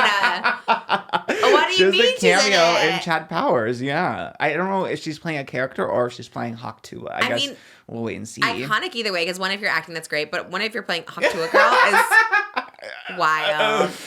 Wow. Who's doing it? It's not Ryan Murphy. No, it's a Hulu show. I don't know who's producing it, though. But you going to watch it? No, I will see Running Man, his movie, and I did see Twisters. I like Twisters, but Twisters plural? Yes. Okay. It was a lot. It wasn't just one. It was several. Yeah, and that was the whole debacle of Twisters. Yeah. The debacle was there's multiple tornadoes happening. Yeah. And it's like, how can you escape? You can maybe escape one, but can you escape like several? I don't know. What's the spoiler? Did they? I mean, the Twister did come, and they had to hide. They had to hunker down. But did they escape, or they all got killed? Survived. Some, not everyone made it. Glen Powell made it, I guess. Glen Powell made it, yeah, and his love interest also made it. But I hate that when the two leads make it. Like, give one of them up. You know what I mean? The stakes are really like high. That's when you know, like they're not fucking around when they'll kill off a main character. I do like that as well. I do too. You're like, what? Yeah, How that's really gaggy. Yeah. Mm-hmm. Love the relationship. Okay, well, I love Jake Shane. I wonder if Jake Shane would tell us off the record who it is. I don't think Jake Shane talks to us. You know what? You're right about that. Love him. He is nice in person, but I don't know if he's returning those DMs. I haven't tried, but he really is. Funny. He was pictured with, who was it? There was someone he was walking next to, a girl. Was it Tate McRae or something? He's like walking. Besties with Tate McRae. Oh my God, he really is. Just like always around. Yeah. I love that he reposts unflattering photos of himself. Did you see the one where he's like, oh, new worst photo of me ever? And he posted it. But love that energy. It's like, him from the side and his like chin's back and stuff. I'm like, I love that. Because sometimes you just take bad photos out there. He is so sweet, that little Jake Shane. He is sweet. I met him at the Ben Platt show. Where else did I meet him? Was it Wicked? Maybe we saw him at Wicked. I don't know. We met him twice, and he's always been very, very sweet. Yeah, Wicked. We love therapists. He doesn't go by Octopus Lover anymore. He changed it. It's only Jake Yeah, Shade. now his handle is still Octopus Lover, right? Is it? I don't think so. Did he change it? I want to say yes. Because I was talk about people changing once they become famous. I was like, no. It said air replacing order. Damn it. I was excited for it to come. Oh no. Can you reorder it? Oh no. I don't know. What did we get? What did you get? I was getting curly fries from Arby's. Oh, it says on the way. What the hell? Well, I'm I brought so you guys sad. dessert. I was really trying to save it, but you're really trying to, yeah. Oh, I wish I would have known that before the curly fries. I'll eat both, but I didn't know. Did you get your donuts? Yeah, for Patreon. Yum. Oh my God, that Patreon's going to be lit. Big last topic. The end of Canceled finally happened. We've been waiting for this. We've been waiting for the final Canceled episode. It's been a month Literally. since so the last episode, but yeah. The end is here. The funeral. Yeah. What? I was going to say I wish I wore black, and I did, subconsciously. Oh, I thought you were doing Okay, Justin what? Bieber. You look very Justin Bieber, one less little girl. It is very, like, never say never era. Yeah, Yeah. you look good in it. Work. Yeah. I like this outfit. So they looked fierce going I know. out. I really wanted to do like a little veil or something too, because they did make the veils look so cute. Yeah, For I their, have a black their final veil episode. for my wedding dress. I don't know where it is. Oh yeah, Could have worn true. one. Yeah, they looked so cute. Yeah, and 3.5 hours, very Just Trish nachos. Yeah. I'm sure that's what they were going for. Yeah, Yeah. I know. And my biggest regret though is not buying an ad read, because damn it is getting a lot of views in less than 24 hours. But Wait, really? What is it at? last time I checked, and it was this morning, and they love a late Sunday upload. They're like midnight, Yeah. 1 a.m. And it was at like 300,000 this morning. Wow. Yeah, so we really missed out. I know, that's... I don't know if we could afford it. I know. What is the rate? Crazy, probably. And shout out, I was wondering that too. I was like, did their rate go up for their final? Because they had 2 ad reads, and I'm like, did they go up? Like, What were it the should ads? have. SeatGeek and Lucy, and Jack Kings, actually 3. Yeah, I wonder. It should have. The final episode. That's How historic. does that work? You just like go out and be like, hey, we have a big episode Yeah, coming. I know. Oh, right. I see what you're saying. It's like the last episode, so Yeah. it's forever going to be the one episode people go to. Yeah. Yeah, we probably should have. Damn. Wouldn't that be funny? And like not even tell them, just be like, bought it. I know, like they Yeah. who would have given it to them, like Oscar or something? Like, here's today's Yeah. ad read, and it's like, Actually, even Devin from Not Love Lines over there yeah. now. I could have given it to him, be like, put the ad read in Yeah. there. They Tana probably would have done reading. it. Are you gonna miss Canceled? Get your dish from Just Trish. Ooh. Right? Something like that, right? Yeah, that's good. They're like, we'll also be over there, so go to Just Trish. We need them both on here. Maybe we'll get them both. I don't know. You think they'll do double anything anymore? You think they're going to be doing the press rounds together for Oh, anything? good question. I mean, I guess they are neighbors. They can't avoid each other forever, I mean, not right? like physically neighbors. They're calling each other neighbors, but not really. Brooke is kind of my neighbor, Nachos. Like, it's almost, yeah. So maybe you two will I be know. going around doing. Oh my God, imagine tours. the next duo. Yes. It's like, yeah. Yeah, what is next? Did they say? 'Cause first of all, I did watch some of it. Obviously, it was like early this morning, so I only watched like half hour and I saw some clips, but like I didn't watch the full thing. Did they say what's next? I mean, Brooke is going to be doing her own thing with like her own channel. I think they talked about it a while ago. It's like the Brooke tries. They're going to be trying different things. They did talk about it? I'm halfway through. I'm an hour and a half Okay. through. So I still have an hour to go. At this point in time, no. Yeah. But potentially towards the end. But Okay. Brooke and Tana have talked about it before though, about Yeah. how she's gonna be doing that new series. And It's with fun. Tana, you know where she's at. She's gonna be here. So She's gonna here at Maui. Just Trish. Oh, that's like here physically, yes, or not Love Yeah. Line, or yeah. It's so interesting. Yeah, she is in Maui right now. I think she's gonna spend a lot of time there. Yeah, I wonder. It is so interesting. Like, what is the next era? Yeah. Because it is sad. Like, I mean, at the end of the day, it's like, God, when the one thing ends, like, it's sad. Yeah, and they were talking about that too, how it is they have always wanted, like they've previously like talked about like ending the episode or ending the podcast like on a high, but have never like been there like at the point to actually end it. And now that they really are ending on like a personal high note of as far as them being like mentally sound and in relationships and stuff, it is like it feels so different. Brooke said at first she was having like a harder time, like for Tana it might have been a little bit easier to come to terms with the ending versus Brooke. At first she was like pretty adamant that that's what she wanted, but then as it became real she started like second guessing a little bit, but she is like obviously happy with the decision because of just the content, the plot of Canceled, really. Yeah. Yeah. Yeah. I think, yeah, you just kind of know when it's, but going out high on a high note is like the best way. Because going out when people are like, don't care anymore, it's kind of like, okay, you just fade off into oblivion. But going out when people still care, it's good. And then it just opens you up to do other stuff because it doesn't mean you went out because people aren't watching. You went out because you don't want to do it anymore. Yeah. And Tana said that too. She was like, I've never been the one to like leave the casino like when I'm winning, you know? So it is like a big for her to do it. Yeah. I love that little metaphor. I love the apology segment too. And she's like, you know what? Brooke said Zach sang didn't deserve the criticism. And Tana's like, you know what? We're going to go out. We're going to go out. I think he did deserve it. I think he got the karma. I was like, damn. I do love it. Like, because Brooke was like, yeah, maybe didn't deserve all that. And I was like, damn. Yeah, shout out Devin producer Devin for the Sorry Not Sorry segment. Oh, is that what it was? It was a little idea. Shout out. I love that. That's so funny. I know. It was like work. Yeah. Well, did Tana have any apologies? I didn't get to her part. So far, everyone that came, I'm in that segment right now. And the first one was Alissa Violet. Alissa Violet feud.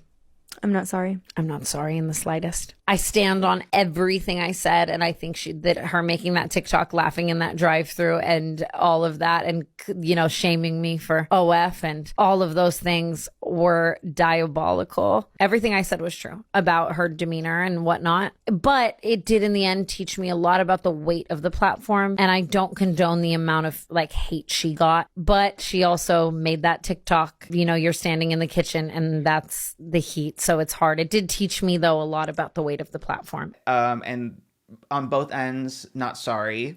Wow. And then it was he presented them people? Yeah, they had a list of people okay. who they had beef with uncanceled, and then it was which one. It was a waitress at a restaurant in LAX where she had her feet on the table, and Brooke was sorry on Tana's behalf, but Tana was not sorry on her behalf. She's like, I'm just not sorry to anybody. Yeah. Well, and then she did give her apologies to Maud's son, who she talked about. Oh. And said that he didn't deserve the wrath of canceled because if he told his side of the story of what Tana did in that incident, which I kind of forget what happened there, but yeah, I have no idea the story. Tana would also look like a bad person too, whatever. So it was one of those things where two sides of every story. Right. So she did. That was the one so far. Okay, that's good. There's I also love someone who's just no, not sorry. You know what I mean? Yeah, T. But yeah, it is sad at the end of an era. But Alissa Violet kind of, it's funny because obviously they filmed this over a month ago, right? So the timing is funny because Alissa Violet was just on this Netflix competition, influencer competition show. I saw this. What is this show? I honestly am so confused. Inside? Yeah, I have no idea. By the Sidemen? Yeah, I know Valkyrie. I've seen it because Valkyrie is on the poster for it. Of the show. It's on Netflix. Yeah, it's a Netflix show. Pretty big. Yeah. And I know Valkyrie's on the poster of it. That's how I've seen it. I saw Fanita and Zach Justice. That's how I saw this. Oh, are they on it too? Yeah. Oh, okay. And I was like, well. And Zach Justice, not yeah. T. yeah. That's the clarification. And I saw this clip of it was Alyssa and I think Sketch, I want to say, is his name. Sketch. Okay. And he asked her, you were once called the meanest girl in LA. If it's not you, then who is it? And then Alyssa goes, oh, yes, I saw this. I have it, Tana Mojo. I don't like her podcast, and she makes things up. And then the timing, because in this final episode of Canceled in the game, they're honestly, if she didn't enjoy being in on it and going in on them again and have fun with trying to poke at them, then they would feel differently. But because she always rehashes it and she takes the opportunities to poke. Yeah. Yes, I saw that too, and a lot of people in the comments were like, a lot has been said about Tana, but no one's ever called her a mean girl. No one says she's mean. Yeah. I think flaky. There's so many things you could say in the past, not now, but there's so many things you could say about her, and it's mean. Too strange. Because when I first met her, I was a stranger 100%. Yeah. And it almost gives me this is baby Tana too. This was 20, I don't know, the year of TanaCons was the first time I met her, I think. And every time I met her after that, overly nice, where it was I'd be like, oh, I like your hoodie or whatever. She's like, oh my God, I'm going to send you all of my hoodie. Yes, it goes above and beyond. Yeah. Literally everybody, yeah. Yes. And she's always been like that to me too before we did the podcast, before this podcast, anything. She's always been so nice. And I've seen random people on TikTok who'd be like, yeah, I didn't really know her, but I went up to her at a bar or something, or at a club. and she was like, come with me, we're going here next. Like, and she like took them, and like they bar hop. Like, obviously it was a while ago, but like bar hopped and club hopped together. Yes. So that is truly the only. Maybe because she had like a bad interaction with Tana, so she's probably like, okay, mean girl. But like I do think in general, everyone is like, because I've seen her be, when we're out in public, like she's overly nice to every fan that comes up. Like she could be eating half bite, and she's like, yeah, absolutely, like take pictures with people. So I don't know. I mean, obviously she had beef with each other, but it is. It's like, so, especially, was it on the Netflix show or just an interview about it? It was on the Netflix show, yeah. That's so funny. That's so random. I know. Because you think this is my moment, I'm not going to give, like, to me, it's like people I don't like, I'm not giving them any credit during my moment, you know? That's what I was thinking too. I was like, if I was her, I would have been like, yeah, it's me. Like, I think people love, like, when people own things, like, for good or bad. So it's like, yeah, that was me. Like, she could even have spun it to be like past tense. I would say, yeah, that was me. Like, if she did it, took it, reclaimed it, but put it as a past tense to be like, oh, I'm not like that anymore, then, like, okay, you know, that would have been tea. But I'm like, girl, like, no. That show seems messy. I don't know what it is. It just looks very messy. I know, from the little I know. Oh, my God. One girl was talking about Fanita. Fanita just turns to her and she's like, oh, like, you're fake. You're a fake. Like, it's crazy. I was like, what is the show? Because I think the girl was just talking to someone else that didn't mean to be seen by Fanita, and then Fanita saw it. It was like a hidden camera thing. It was something so weird. And I was like, and Zach Justice being on. I mean, I don't know. The whole show seems a mess, but what are you gonna do? I guess it's not Mr. Beast making people go into a burning house. I saw a tweet that's like, I would stay in that burning house just so it would change the trajectory of Mr. Beast's life. Yes. Because like, actually though, like, what if that happened? Like, what if someone actually, you know what I mean? Like, what? Yeah, I guess the behind the scenes, there was an article about, like, who was it? Bloomberg, and we can get into it more on the Patreon, but Bloomberg did, like, a interview with them when they were conceptualizing this video, and talked about how, like, they interviewed his, like, head of production or whatever, and she got the idea first for Would You Risk Burning Alive for $500,000. She got the idea first for the title and thumbnail. That's how they come up with videos. And then they figure out how to do it after. And I guess in the video, I don't know, this is just me, whatever. I'm not advocating for him, just saying, I guess it was a stuntman. They had a kill switch for the fire to shut it off right away. I don't know. The whole thing did seem very, like, is that even possible, a kill switch for a fire? I don't know. By definition, you have to put a fire out. Like, I mean, I don't think you just, like, suck up the flames. Yeah. So, and there was also, I guess, ventilation, so he wasn't inhaling smoke. I don't know. That's just what they said. To me, it's still, like, bananas. Because people who don't know that, they see the title and thumbnail, these, like, boys just trying pranks. Like, let's do that. Let's all do that. You know what I mean? Yeah, like, so see weird. who wins. It's very Squid Game. Yeah. He's really come for those Squid Game nachos. Yeah, literally. Burning them all. But I did write Alissa Violet a poem because I was inspired by Tana. No. Okay, I support, but like, ooh, okay. You wrote it? Okay, I support. I love it. Let's hear it. I love Tana's poem. I thought, do you remember it? No. Oh, that's when for she Alissa first, Violet? Yes, when she first addressed it, she wrote a poem for Alissa. Alissa, Alissa, Alissa. What are we going to do? You've caused us a big mess with your mean girl stew. Alternate line. I think that it's time to put down the cauldron and broom. Okay. She's a witch. All of this mess just so you can use David's pool. Oh. You came at me for shaming, but then said I sell my hole. But if it weren't for Marshmallow, you'd be on a pole. Oh, no. Okay, Tana's pretty good at poetry, too. She writes good songs. She's a songwriter, yeah.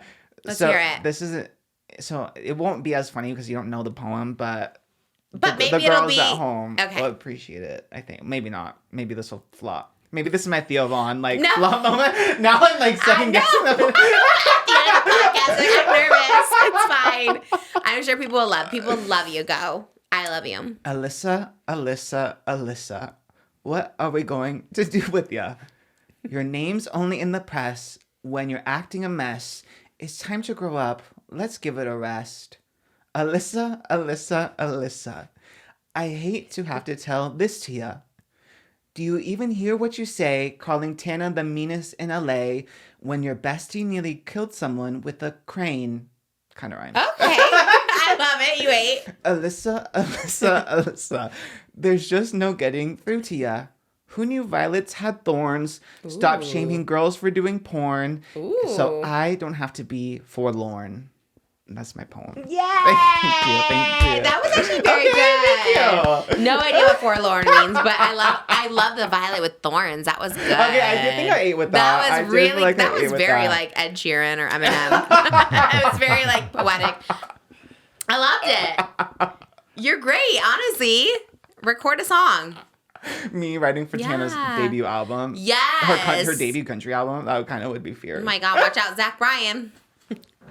Get on stage with your guitar. Oh my God, everything. That was good, actually. Thanks. Well, we're also hoping for everyone to change and grow, so there's room for Alyssa to do that. Maybe Yeah, not on this Netflix show. Maybe it was on another one. On the but Tubi show. On the Tubi. Yeah, go to Tubi, Alyssa. I'm here for I liked her at one point, so I'm really Yeah, she seems like after I was watching, like I was weirdly deep into like a Jake Paul, Logan Paul thing, like when they were younger, and I was not familiar, but like Alyssa went from like a diss track and like Rice Gum to like Logan Paul's, like she was kind of like all, and I was like, oh, I kind of feel for the girl. She did a video after like her and Jake Paul broke up, and she's like, yeah, he like bring girls home and like have sex with them like right next to my room, so I'd have to hear them, but I couldn't leave because she had nowhere to go. Like, so he's into like asshole, and I kind of felt bad for her. So Me too. I have a soft spot for her. Me too. And she had a messy breakup with FaZe Banks, and I really felt bad for her there too.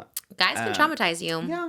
You can have some PTSD from bad relationships. So I'm holding out for her, girl.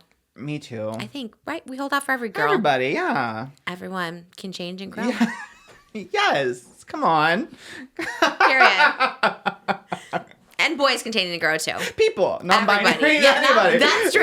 Yeah. That's true.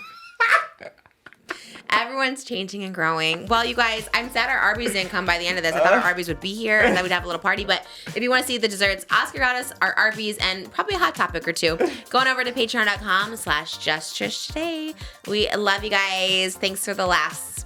We love being here to entertain you. And we'll be here in a couple days to entertain you on Thursday. So check it out. We'll be here in October next time. Ooh, spooky Fill season. your the canceled hole in your heart. Right. With just Trish. With just Trish. Right? We'll work on it. Yeah. Didn't rhyme, but it was pretty. Fill the canceled hole. Fill that canceled hole. Fill that canceled hole. Period. That's With just Trish. Okay. We love you guys. We'll see you in the next one. Bye. Happy trails to canceled. We love you, girl.